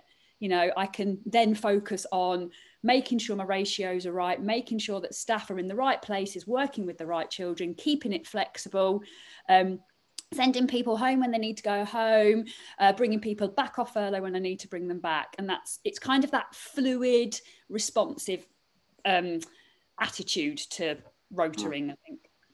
Okay, thank you. Jane? Any thoughts? Yes, of course. Furlough is one of the areas I've been supporting quite a lot of nurseries with. It's an area that a lot of nurseries, I think if you say COVID, they go, furlough. It affects a lot of nurseries' decisions of how to furlough, who to furlough, how to go about it the right way, impact with HMRC, so many things for nursery owners. I think furloughs caused an additional stress load. So as Lucy says, a lot of nurseries essentially go, if they don't get it, they're asking for help. Personally, I haven't got any staff furloughed at the moment. As I said, all my children are in, but I did ask all my staff at the beginning of the year again to sign an agreement to say they're prepared to be furloughed, because you can't furlough staff without their prior consent, obviously. Flexi furlough, as Lucy said, in this instance means we're in a far better position than we were in the first lockdown. First lockdown, obviously it had to be all or nothing, people fully furloughed for 3 weeks. And that's hard when you're making decisions, because suddenly you get a positive test, you need someone back, someone off. And you'd make a business decision, or a nursery could make a business decision, I'm going to furlough this person for 3 weeks, then rotate. Oh, suddenly they've got a case, they need them back after 2.5 weeks, that suddenly then meant they couldn't claim furlough for that person. Then that business are covering the cost. So you make decisions to the best of your knowledge, but there were issues with the first furlough, although it was a godsend that has saved nurseries. Now, the advantage for the nurses is this flexible furlough scheme, and the best way that they can obviously claim for the hours that haven't been utilised, they haven't been able to use staff, they haven't had work for. But there is obviously the other thing that I've seen loads in the chat question, and I'm getting inquiries all the time about. Can I furlough this member of staff, they're shielding? Can I furlough this person, they're off with their child? This member of staff's asked to be furloughed. And obviously there's so much, you need to be so on the ball with the current guidelines to make the best decision. This will be audited. HMRC are not going to give all this money is not going to be given out without being audited.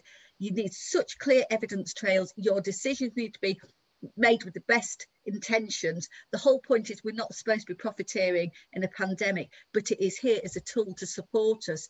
But it is hard. The furlough thing, there's just so much around it, from how to actually calculate it, who to decide. But I mean, you need a whole webinar just on it, really. But it has caused a lot of stress for people, but it has, as I said, been a godsend, which is why a lot of nurses are still here, and they wouldn't have been.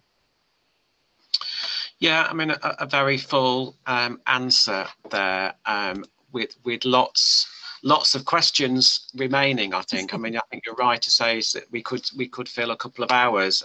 Lucy's advice is to take advice. Jane, you're offering advice on behalf of your local authority. And I have to take advice from my financial advisors around furloughing and what's possible. And I guess with this extended application of it, that the percentages that we worked on in early years in terms of funding and paid for income were different in autumn term than they are now. So there's many things that need revisiting. But it still is a viable option for many, not all settings, of course. Maintained nurseries aren't able to furlough staff. And it's so inextricably linked, isn't it, to current funding arrangements and how local authorities and the department are able to fund. Okay, thank you for that.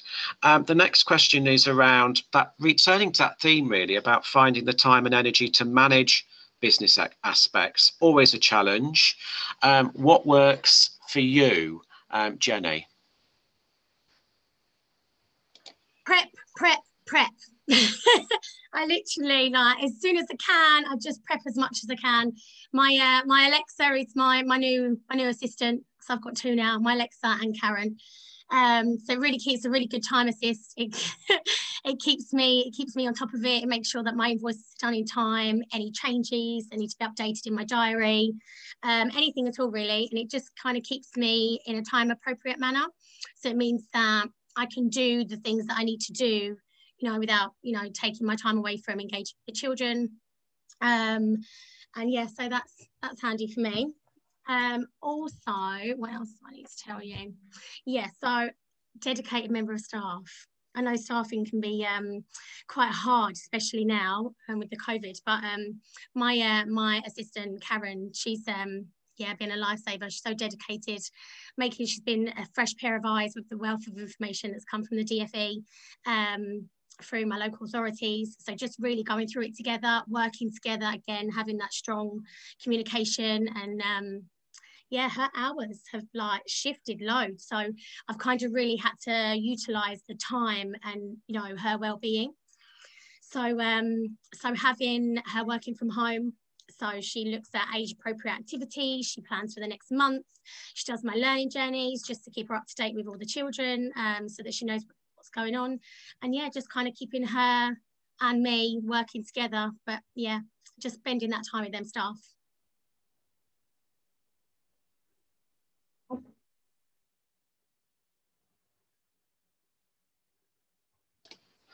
Thank you for that. I mean, that there have been lots of comments around the importance of us all working together and how we can network and share examples. And sometimes we're more prone to do that when it comes to quality than we are on business issues. And I think perhaps we need, I'd take a line from Lucy around work, you know, focusing on quality in a business and then started focusing on the business of the business. And perhaps we need new networks and new conversations between each other around how we share advice like we are doing today. Lucy, what are your essentials for tackling that challenge? You said a few before break, so were there any remaining gems? Yeah, I think what I did was looked at how I've only got, let's say, 24 hours in a day. I can't change that. So for me, it was really looking at how I can utilize my time. I created a parent inquiry process map, which I have shared with Jo, and I'm happy for that to be shared wider. And this looked at how parents are getting in touch with us.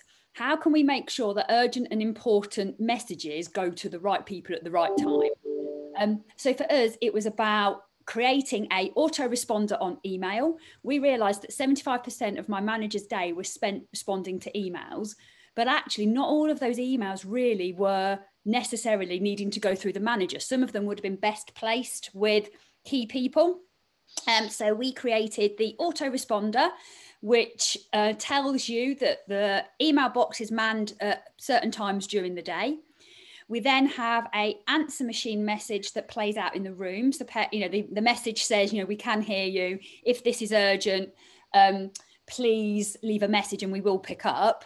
Because again, we found that, you know, the majority, I think it was something like 70% of the calls that we answered were not urgent or important, yet had taken us not only away from potentially dealing with the children, but also doing other things. And what this has allowed us to do is just really streamline the process of how we handle inquiries, parent information and stuff like that, which freed up so much time. You know, we can now, we also divide our days, my manager and I, into certain aspects of the business. For example, Mondays is always accountant's day. So we treat that very much as if we were employing a bookkeeper, let's say, and Mondays is the day that we do it. If there is an exception, something urgent and important comes upon another day, we always ask ourselves, would we call in the bookkeeper to do this now? And if the answer is yes, we do it. If the answer is no, it goes in the tray and it waits till Monday. Our parents know this. They're sent when they join us, you know, this is Mondays, this is Tuesdays, this is Wednesdays. And it's just about that efficiency and effectiveness that gives us then time to, it reduced errors because we're truly focused on the job in hand. We're truly focused on business development or marketing or accounts or staff wellbeing and supervision. So yeah, it just gave us, we found it gave us more time because the time we spent doing it was focused and purposeful. I think that's a really good tip. And I remember you sharing that probably a couple of years ago at an event that we did that was looking at 30 hours implementation and how you provided some structure to your week. So I've remembered that one. Now, I hope you don't mind. You've said that you've lost your out of school club this year. I'm sure that was a very difficult decision for you. You talk very positively about how you're tackling your business and very enthusiastically, but I guess the reasons why you lost that out of school club were about demand just going at the moment in terms of people's change in employment. Would you mind saying a couple of things around why that happened and why you made that decision? I was undercut by the local academy, the local primary school who I'd looked after for 8 years, happily serviced. We've got a great relationship and it really worked with transitions as well into school changed into an academy trust, and literally undercut my offer. So rather than kind of going at that, I can't compete on their price. Okay, my price is my price. I've got overheads. So what I decided to do, and what COVID gave me space to do, was think to myself, right, this was my business model pre-COVID with my lovely after school club in it. This is my business model now. And actually what I've decided to do, and I hope you don't mind me saying this, but I've actually created a community room instead. So the space in which we used to use for our out of school club, we've redesigned it. We've changed how you enter. So it's made it self-service. So you don't have to come into the nursery to get in it. And we've contacted our colleagues in health. We've contacted the local authority. I've contacted local dance schools and people like that. And we're offering it now as a community space. We're going to do children's parties once we're allowed, fitness classes, all those kind of things. We already act as a outreach support work for the local authority. So we already do like messy plays and stay in plays. We'll carry on doing that, but rather than having to hire out another venue, we'll use us.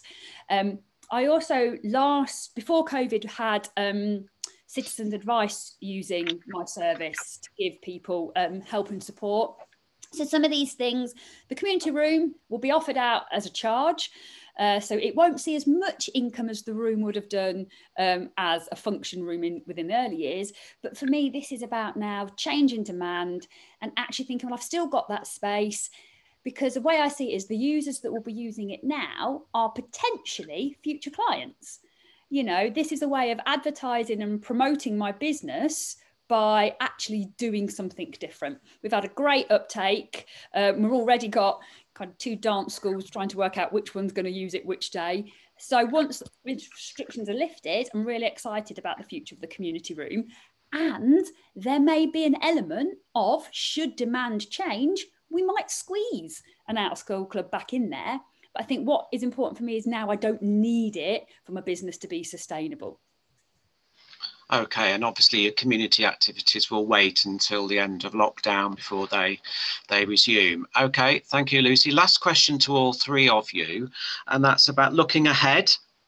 You know, we're in a period where vaccinations are starting to be rolled out, the weather's getting warmer. We are hopefully emerging from national lockdowns.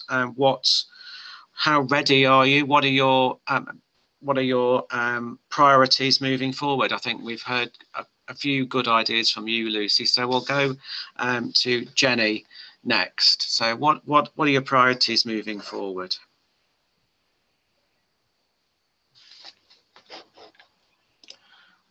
Jenny, if you could just unmute, that would be a really great idea. Wouldn't it? Just getting some fun back with these children, bringing everyone back together, getting routines back, kind of bringing, obviously, vaccinations, obviously keeping them super safe in my setting. But again, just kind of pushing teaching styles and getting some immersive. For me, I'm looking to increase. So I've come quite really good far in my business. I've got some really nice techniques and ways, and I've got my routines down, and I've had some really nice outcomes with the majority of my children. So I'm really looking to just increase and push that and kind of get some new staffing, carry on with my teaching styles. Something that's actually worked amazing in my setting. So just put that, so I just have it here. Is the Poetry Basket by Helicopter Stories. These are brilliant ideas. It comes with 12 poems for each term, crazy amounts of ideas how to teach and to bring awe and wonder into these children's worlds and little minds. And there's it's a full course that I'm going to take this year to kind of get into the depths of storytelling and just kind of some real good training to carry on my business and pushing something that makes me a little bit more me, stand out a bit more. So just say what that book is again, The Poetry Basket. Yeah, The Poetry Basket, Helicopter Stories. Okay, and the book, the book that you plugged earlier, remind people what that was called, because somebody wanted you to repeat that. So yeah, it's amazing stories, beautifully illustrated. It can really help. Called Invisible. The Invisible String. String. Okay, thank you very much. Sorry. Thank you, Jenny. Let's hear from Jane.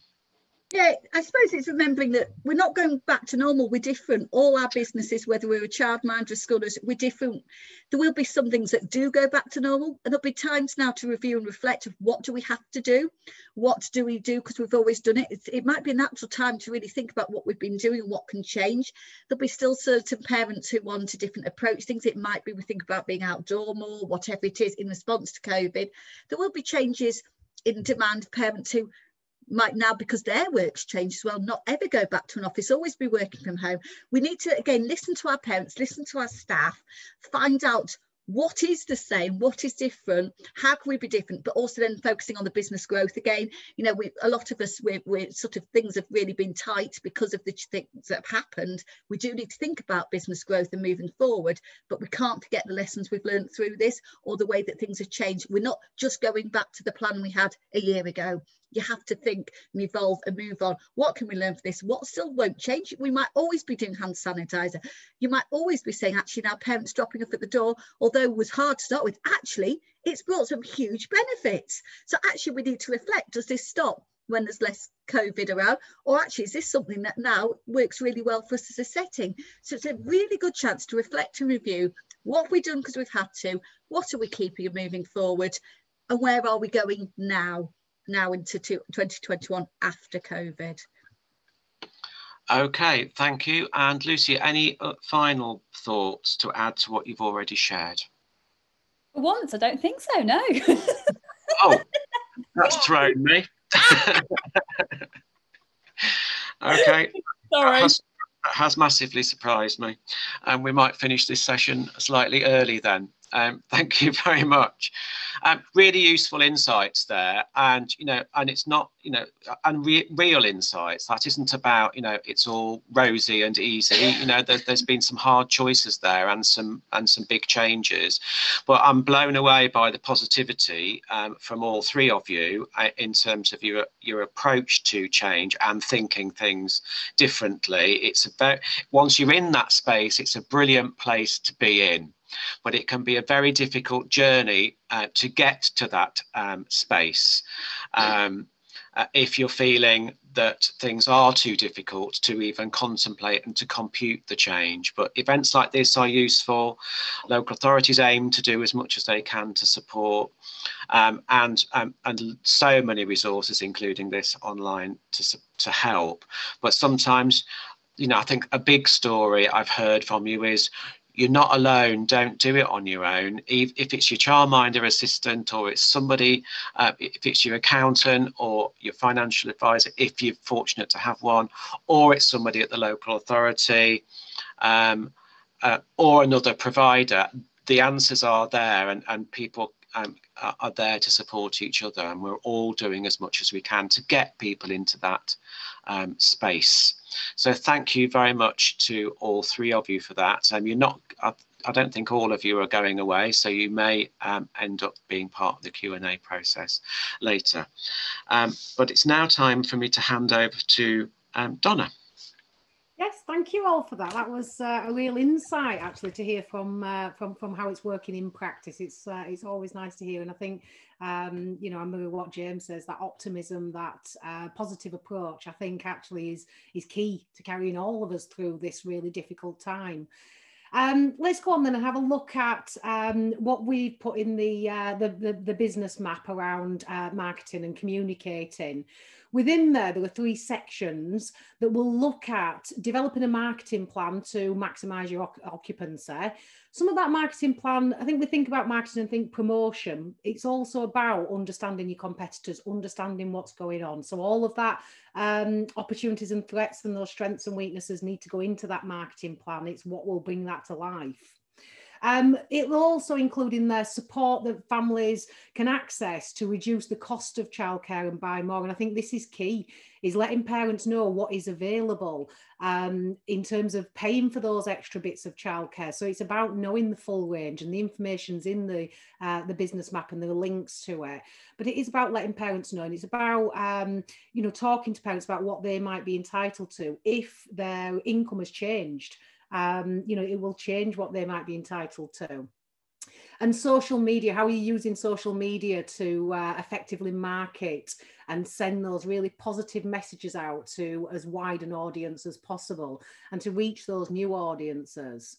So they're all things that if we do them well, we can increase the occupancy.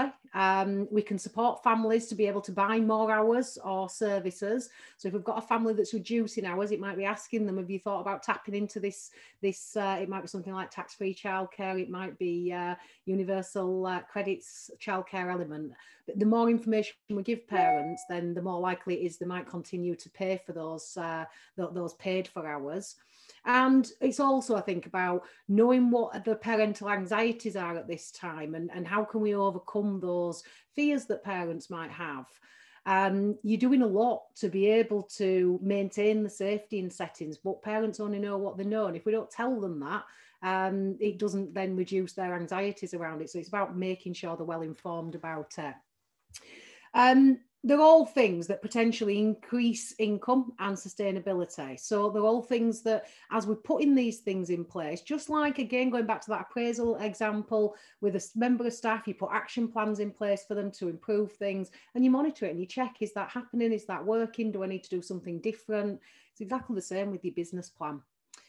So, in terms of looking at your marketing, these three elements, these three key stages, we need to think about how we can raise awareness of what you're offering, and the additional financial support that's available for parents is really important. A lot of parents perhaps don't know about it. A marketing plan that has specific goals to maximise occupancy now and next and later does not have to be complex. In fact, sometimes just keep it simple. I think it is about these three key stages. It's about understanding need, know your market, know what's going on in your local area, know what's changing for them and how they might respond to that change. So some of that is about asking parents and asking employers in your areas as well about changes that might happen. It's developing messages, getting that strong message across to your customers. And that key message, it's there throughout all of your promotional stage. It's right there from the minute even when you're advertising a new job role, when it's sending a message out to your customers about maybe you need more staff because you're growing business, or maybe you need more staff because staff leave often. So it's really honing in that message. What is it, the message you want to get out whenever you put anything out and promote anything? It's making sure that message is in line with what you want it to say. And deciding on the marketing methods, what works for you as a setting. So in terms of understanding the need, we know full well that parents' preferences are changing. Parents and families are reviewing the needs for childcare, which might mean changes for existing parents as well as new parents looking for childcare. It might shape the way that your provision looks in the same way as it has done for Lucy, who's come up with an innovative idea to diversify that room that was no longer being used. And it is looking for those innovative ideas and those creative ideas. Your staff are some of the most creative people we have in any workforce. So again, open it up to them for their ideas. You need to consider, is there an unmet demand? Are there eligible families living locally that don't know they're eligible? Can we get the message out to them? Can we get word of mouth out? Can we use social media? We'll come back to that. Is there a marketing and publicity? Is it reaching families who could benefit from funded and paid places? And has your marketing and publicity changed to reflect COVID-19 and those anxieties that parents have now around that? So looking at their preferences and their anxieties. It is about developing a message to get across. So once you know what your market are expecting from you and what their needs are, then we can think about what message do we want to get across. So many parents are very anxious about using childcare at the minute. It came up in discussions from Jane, Jenny and Lucy. And it is about easing that anxiety for them. Tell them what you're doing. So increase parental confidence in returning and using childcare settings.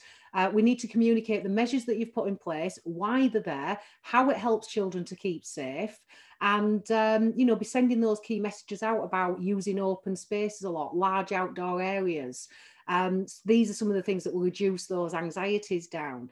But I think also, you know, really emphasising the importance on social development for children. And at the moment, early year settings might be one of the very few places that children are getting to see other children and interact with other children. Your unique selling point, Joe mentioned this earlier, you've got to scream this from the rooftops. This is what you're all about. This is what makes you different to the setting down the road. It's what makes a parent choose you over another setting. So it's a key question you need to ask yourself. What is it that you do that is different to any other providers? Or what is it that you do that is better than any other provider locally? What sets you apart? It could be something around the provision of funded hours. It might be about being a very flexible service. It might be about special facilities and resources or specifically trained staff in certain areas. It could be things like a bilingual programme. You might offer different languages within the setting. As a general rule, if you've got it, shout about it, tell people about it. They won't know unless you tell them. But when you do tell them about it, make sure you really do offer that, because when you've shouted about it, parents will be looking for it and seeing that it is there. So I think it is true to say that a lot of parents are overwhelmed by choice when it comes to childcare. They're not really, certainly if it's the first child, they're not really sure what they're looking for. They don't know what a good childcare setting looks like. So you can highlight that to them. You can tell them what a good childcare setting looks like, and don't overlook the obvious, because what's obvious to us because we work in the sector certainly isn't to a parent. If you're already running a childcare business, either as a childminder or a nursery or preschool, one of the best ways of identifying it is to ask your current parents what it is that attracted them to you in the first place. A powerful marketing message is a really good testimonial, and you can use it in your literature and your website. It's really good as well to put in when you ask your parents the questionnaires, every year you do it, ask them a question: how many of you would recommend us to another parent? If not all parents, the vast majority would say they would, because they wouldn't be using you if they wouldn't recommend you. So in a lot of cases, that'll give you a statistic where you can say 100% of our parents would recommend us to another provider. That's a very powerful statistic. So you'll be surprised and pleased by the things that your parents will tell you about and what they value. So find out from them what it is they think you're special at.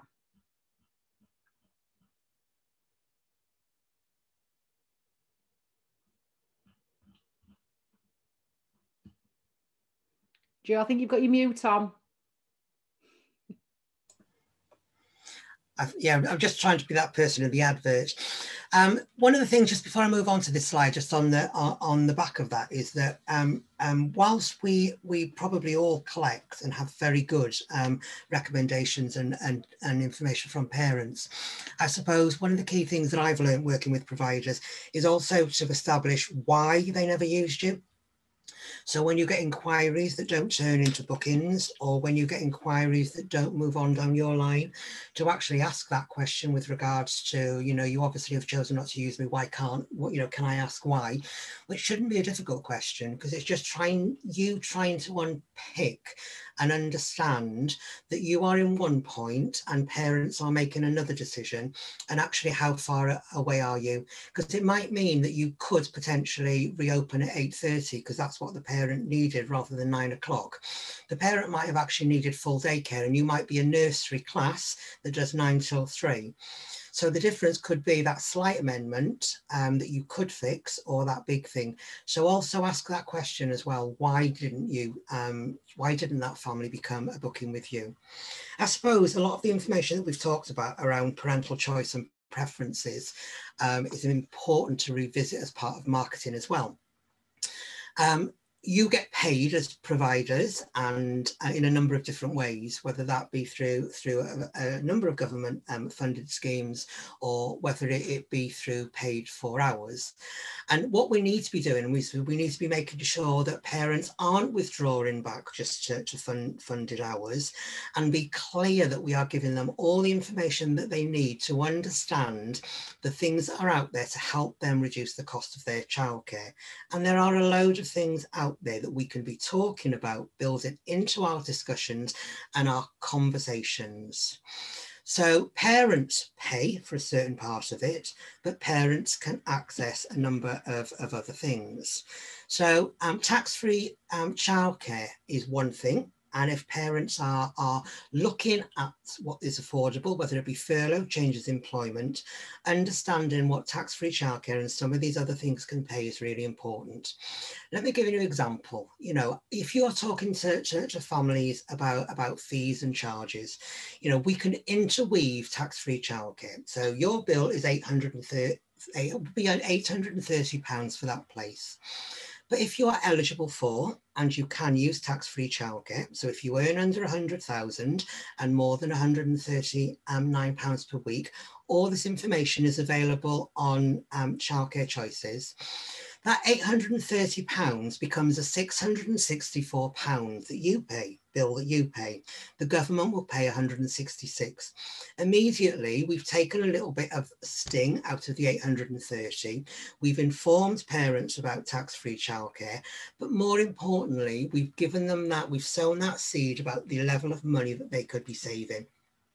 So a bill of 830, you would pay 660 through tax-free childcare. The government would pay the same. Many of you will have families that are using using childcare vouchers or employment vouchers, and many of you will have children that are still coming through the system. You know, as a result, parents can actually make a saving themselves of £933 per parent. Now, whilst it's not open to new parents because tax-free childcare has superseded it, there will be families that will be using that and come through. In the same way, there will be a proportion of families who will be entitled and will be accessing universal credit. So those will be your working families or families that are due to start work. That, you know, universal credit will pay up to 85% for childcare for a child under 17. That is about a saving of, well, it is actually a saving of £646.35 for one child, and up to, and these are up tos, not always, or up to just over £1,100 if a family has 2 or more children. So again, you know, and understanding that and talking in terms of some of the savings can help when families start to talk about reducing paid for hours. I need to reduce my paid for hours. Well, I notice that you aren't using tax-free childcare. Are you using universal credit? Do you access universal credit? You could be. And this can be, you haven't necessarily got to have the conversations. We could be disseminating the information. But also sometimes the barriers for new parents starting childcare are around the upfront costs. And universal credit has 2 options to support upfront costs. Budgeting loan, which is very much on a personal circumstances. It is a loan, families have to pay it back, and it isn't necessarily something that everyone will get dependent on their personal circumstances. But that can be applied for to help with upfront costs, as can the flexible support fund, which is not repayable, that can support those upfront costs, whether it be the month in advance, the deposits, or whatever it is for the paid for hours that families need. You don't need to be an expert, but you do need to be able to know that a family on universal credit should be talking to the person dealing with their application about what there is out there to support them. So tax credits for people who haven't transitioned to universal credit, again on that sliding scale, will pay up to 75%. And some of you will already have families who maybe are using Care to Learn for our younger families, paid for through colleges, or maybe through student loan in full-time higher education. So there are lots of things out there that can support families to reduce the cost of childcare. And now we need to think about how we build that into our discussions so that families can reduce the amount that they pay you, because I'm sure that many of us don't mind which bit of the funding jigsaw pays us, as long as those hours are being paid for. Or, as Sophie Lee on the Q&A has pointed out, actually parents may continue paying the same amount that they would pay. Absolutely. And increase their hours and passport that funding to the provider. So it's a benefit for the provider and for the parent. In the business map, we actually give you a checklist. There's a checklist of actions with specifically regards to this around stock taking, checking, publicity and marketing. Thanks, James. So we'll have a look at some of the marketing and some of the promotional methods, and I think you know, we talked about the opportunities and threats, and we talked about the technological part of the pest analysis as well. And I think we have to recognise that the world is a changing place, and that technology is the way that you know, we may need to think about promoting ourselves now. Social media and elsewhere, you know, people are not reading the paper anymore where those little adverts were in. You know, so it is about looking at what is going on with the technology and understanding some of this. And I think in terms of delegating to staff, this is one of the areas that they will thrive at, that they will enjoy doing as part of their work. So it's about choosing your platform. It's, you know, Facebook, it is getting older. There are still people obviously on there. There's huge numbers of people who have young children who are your customers on there. It is mainly about people as individuals, about family and friends. But it's a good place to have a conversation, and you know, it is still a useful way to get the message out about your setting. Instagram, look at Insta, and your staff will be well up on some of these different platforms for social media. It is growing fast. It was originally driven by the younger generation through celebrities and influencers. So again, a lot of our younger generation's no longer picking up a magazine and reading a magazine. They're finding out the information online. So it is now becoming mainstream. It's got a bigger proportion of under 35s. It is very image driven. So you're going to need to put images on there to attract people's attention. You're going to struggle if you can't use images.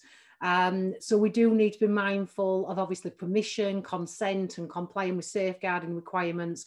And again, anything that goes on there, it's got to fit in with that message that you want to get out. So if you want to talk about your outdoor area a lot and how much you're using it, and that's one of your unique selling points, is how much you're outdoors, to find lots of images indoors goes against that key message you're giving to parents. So we've got to be careful that those two things tie up, and we're not saying we're doing something and then showing something different. Social media, it is the new word of mouth. Word of mouth will always be, certainly in early years, one of the most effective ways of promoting. So it's getting parents talking about it. It's getting parents talking about what wonderful things you're doing in the setting, getting them to share, because they're the ones that have got the local connections to you. Use the technology as well for things like your virtual tours. We spoke about this before, Zoom visits. People are a lot more familiar with it now. And I think, again, you know, it's a way of maintaining safety, not just now. I think it was Lucy who was mentioning earlier, or it was Jane who mentioned earlier, that, you know, some of the things that have happened, they've happened for the better. Had none of this happened, we would perhaps never have changed some of the ways we were doing things. But those Zoom visits, I think in particular, are a really good way of showing someone around the setting. Using YouTube, really useful to use YouTube.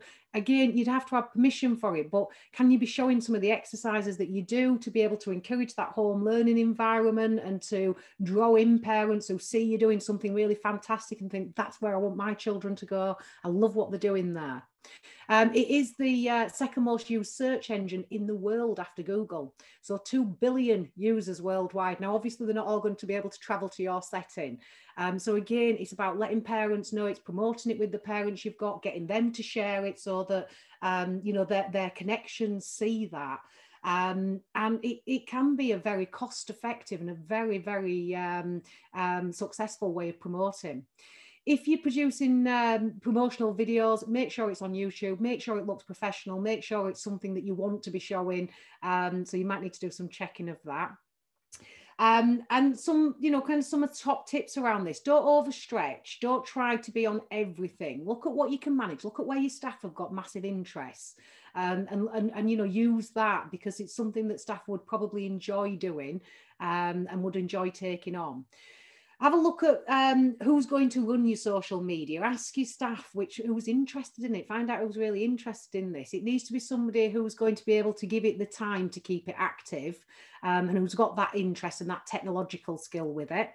Make sure that you set up your account, put your logo on there, put a really nice description, and sing again about that unique selling point that you've got. It should be on every bit of promotion that you get out into any promotional material, is that unique selling point. And make sure it's got an engaging banner picture, something that's going to draw people in visually and make them know that what you do. You'll have to look at planning it and be active with it as often as possible. It's, you know, you need to keep the content on there. You need to keep it fresh and keep it live. Which can sound a lot, but there are a lot of tools on there to help you. So Facebook will help you to schedule in posts in advance, and there are free automated platforms that you can use that are, you know, certainly easy for a member of staff that has got that technological knowledge about how to use it.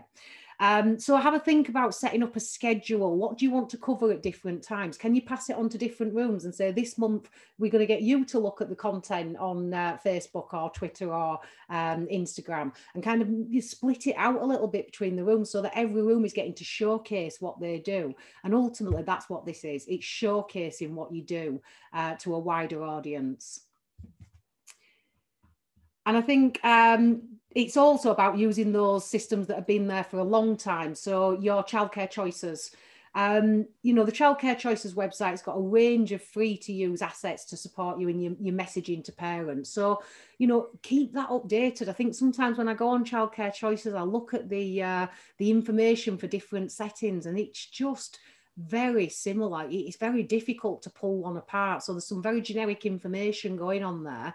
Again, you know, use it as a platform to really sell what you do well, and really talk about what's important to you as a setting. Because again, it is a good platform. It's somewhere where parents are signposted to go and have a look on there. So it is important that you promote yourself and in as many different social media apps as you possibly can. And I think staff, this is one way you can really get them on board and get them interested and get them using their creativity to really showcase what you do as a setting. Thanks, Donna. So the business map, as James said when we started, sets out a journey and some things to do. So it starts off by thinking about what's changing. And then there's a section on finding out more and how the things around you and the parental choices and the world in which we work in is affecting the setting and our moving forward, our choices and the decisions that we need to make. We identified the risks from that. We used all that information to identify the risks. And the business map then gives you a list. It is not comprehensive, as I said, but it's a starting point with regards to some ideas and options. So the checklist for the other things to reduce the cost of childcare is one of the things that was in there. Once you've considered those options and thought about the things that are available and looked at that data, we return to the risk register. And we think about the actions we need to take to reduce or remove them. And we need to then think about what we might do. And for many of you, it will be all very different. The responses that you put in will be very different. So our risk was parents are paying for less additional services and hours. So what we might want to do is market research, proactively market research, rather than accepting that we know our findings might have worked out that our before and after school club numbers are dropping, but actually we might actively go out and market research to find out the why. Is it because what we are doing doesn't meet the needs anymore, or is it because there really isn't demand? That we could potentially look at models of delivery to see whether there was other things that we could do. Could we add that extra half hour on the morning? Is it because families want something extended now? Is it because families want less now? So think about what we can do. And a key part about the finding out and thinking about what we might do and the models of delivery is bringing it all back to making it financially viable, making sure that the decisions that we're making, the models that we're putting in place aren't compromising paid for hours, that they work for us in the longer term. So we might diversify into new offers. We might do after school club where we've never done it before. We might extend and do a breakfast club. We might offer a few more or a number more of funded places than we'd originally agreed, because we're seeing a drop off of that paid for income. We might offer 2-year-old places that we've never done it before. But all this is couched very much in understanding the financial implications of the decisions that we're making. I'm not naive enough to recognise that offering 2-year-old places for a school nursery or for anyone delivering early years could be a short-term fix to increase additional income.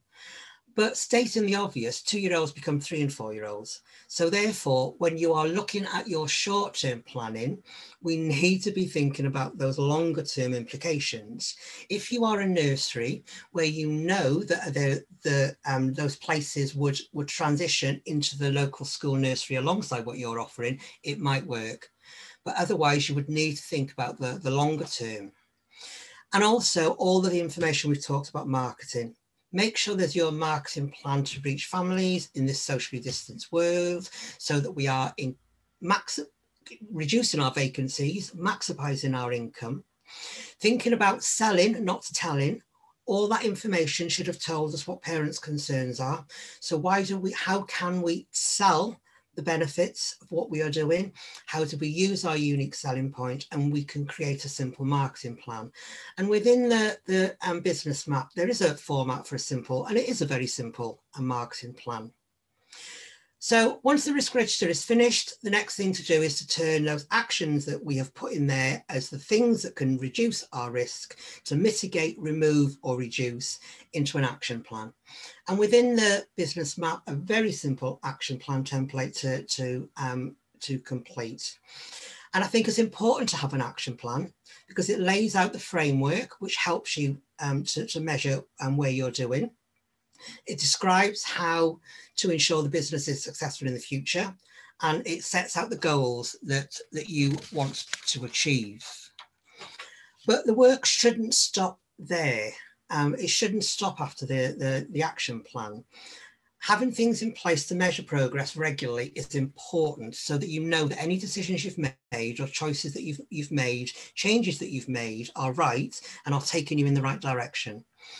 Not all information is critical to business success, so you need to think about keeping it simple. What do I need to know? How will I know that I'm going to achieve?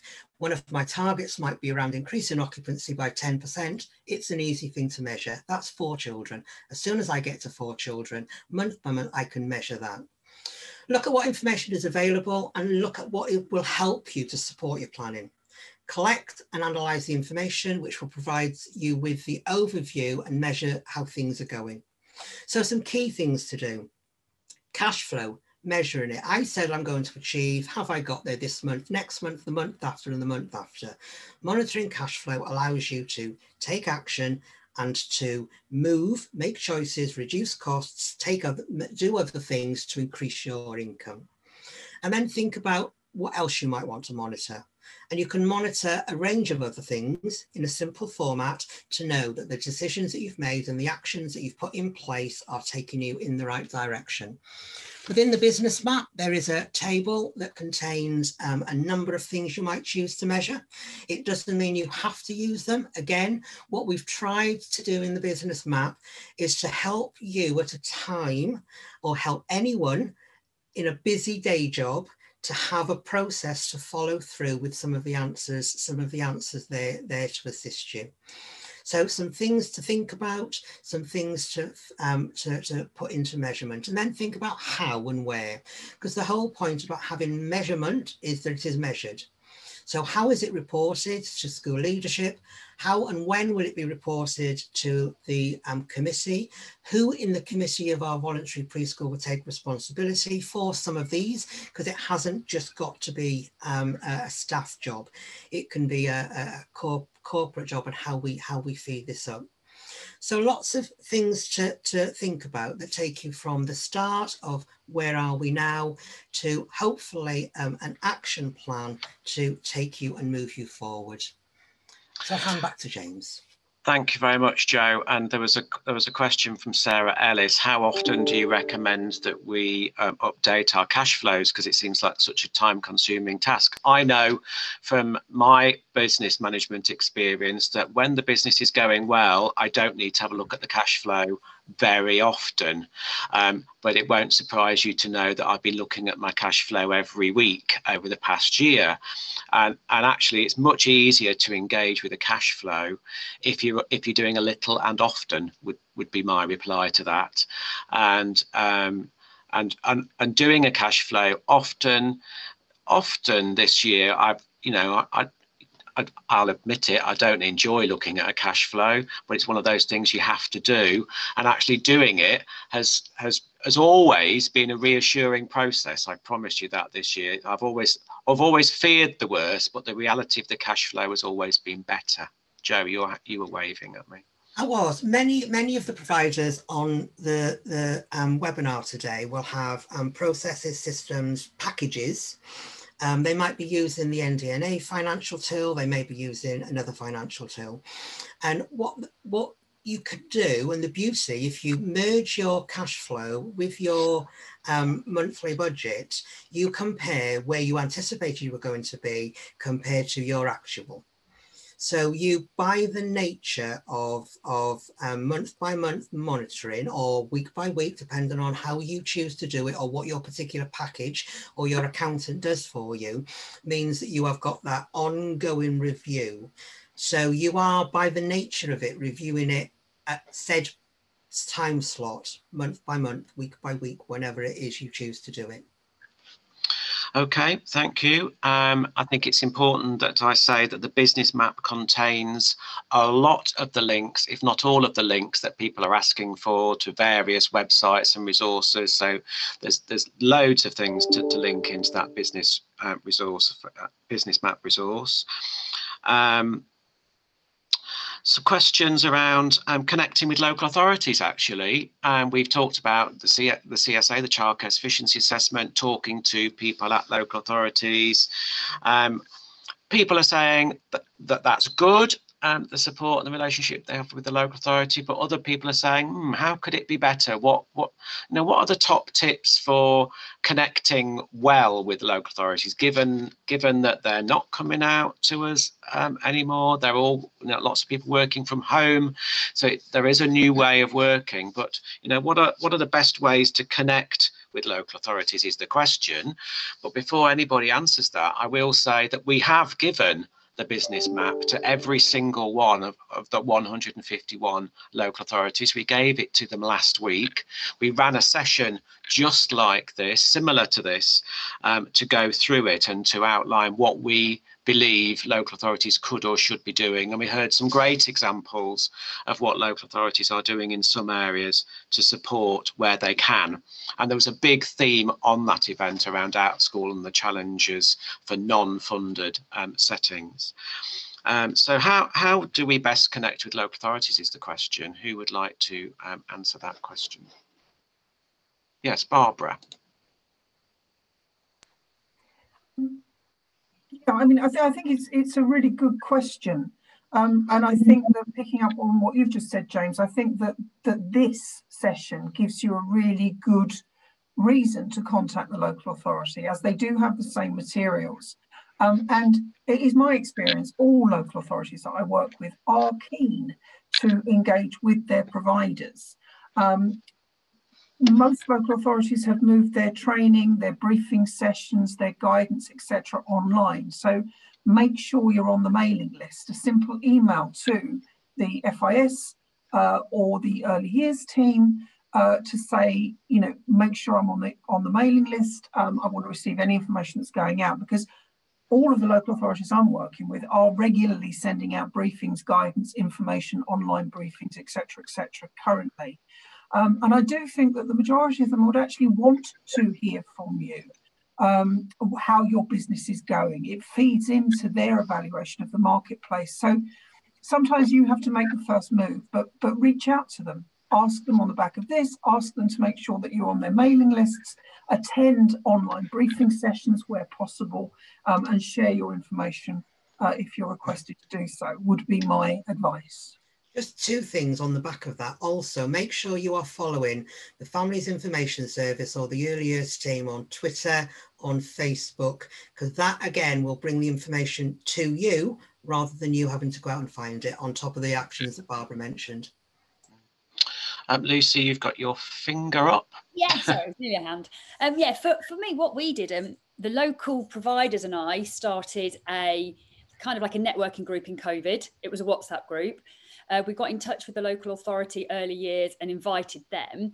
And actually, they ended up then taking ownership of it. So rather than it just being, we kept our WhatsApp, but they then saw that there was this need for us to be Zooming at least once a week during the turbulent times, and then not so frequently thereafter. And that's been really useful, because it's been really useful for them to connect with us and feel it on the ground with us, but at the same time for us to understand their challenges too. So, you know, definitely during kind of the beginning of this year with all these questions around funding and census week, what's been really good, you know, we were really fortunate that our Director of Children's Services even joined some of these meetings. Now, your Director of Children's Services for us had that direct weekly correspondence with the DfE, that they were taking actual live current thoughts and feelings from us providers straight to the DfE, kind of that unfiltered.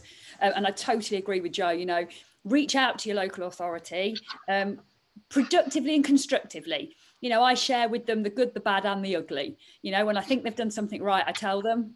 When I think they've got it wrong, I tell them a lot. But do you know what I mean? But I make it constructive. I'm not always whinging or moaning. I make them relevant and useful correspondences.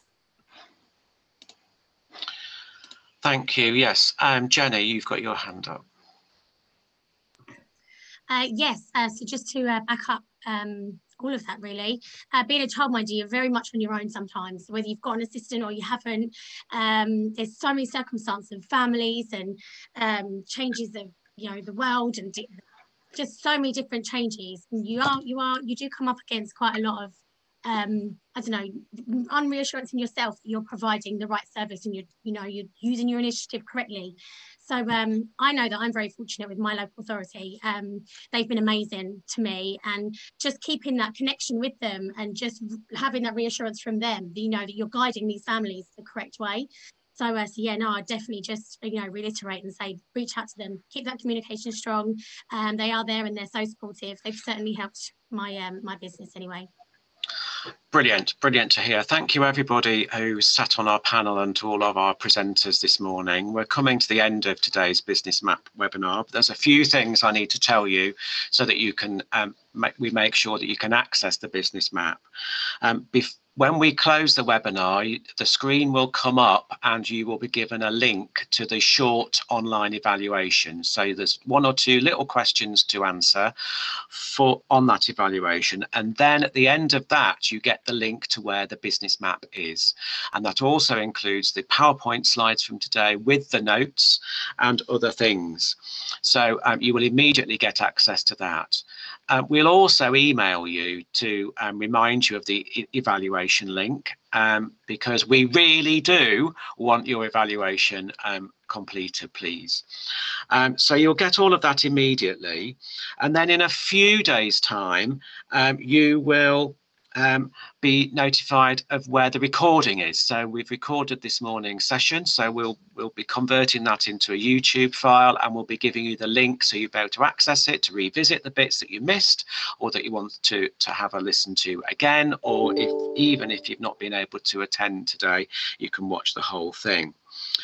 Jo and I are also managing the frequently asked questions process. So those of you that have asked questions that we've not been able to get to today, be rest assured that we will publish a frequently asked questions. And we're also releasing a series of short films, so vodcasts of about 10 or 15 minutes that look at the issues that you want to discuss, and we'll take your lead on those from the questions that you've asked. So look out for those vodcasts. We'll be letting you know when they are available. So evaluation straight away at the end. Thank you. And you can access the resources straight away, and look out for the other things that come later. So the recording, the frequently asked questions and the vodcasts. Our work on this project carries on for the next few weeks until March. So we'll be pushing out as much to extend the experience of today's Business Map webinar. But as I said at the beginning, we aim today to provide you with something that was useful for you, and we hope that at least one bit of today's webinar has been useful and will be something that you will use in the management of your early years and childcare settings, whatever they are. We've tried to meet everybody's needs. Not one single solution in business support meets everybody's needs, but we hope that you feel that we've hit that right, and we've supported all different types of settings in this session, and that's something that we aim to do in the following podcasts. So it just remains for me to say thank you very much for joining us this morning. We know time is precious and there's much to do, but we hope that we have been helpful for you. Thank you to the providers, Jenny, Jane and Lucy, for sharing your amazingly positive and proactive experiences, and for Joe and Donna and Barbara for presenting, and I don't think I've missed anybody out. So thank you very much. Have a great rest of the day, and do please wait and click on that evaluation link and let us know, in addition to the questions and answers, what you thought of today's webinar. Thank you very much for your time and have a great afternoon.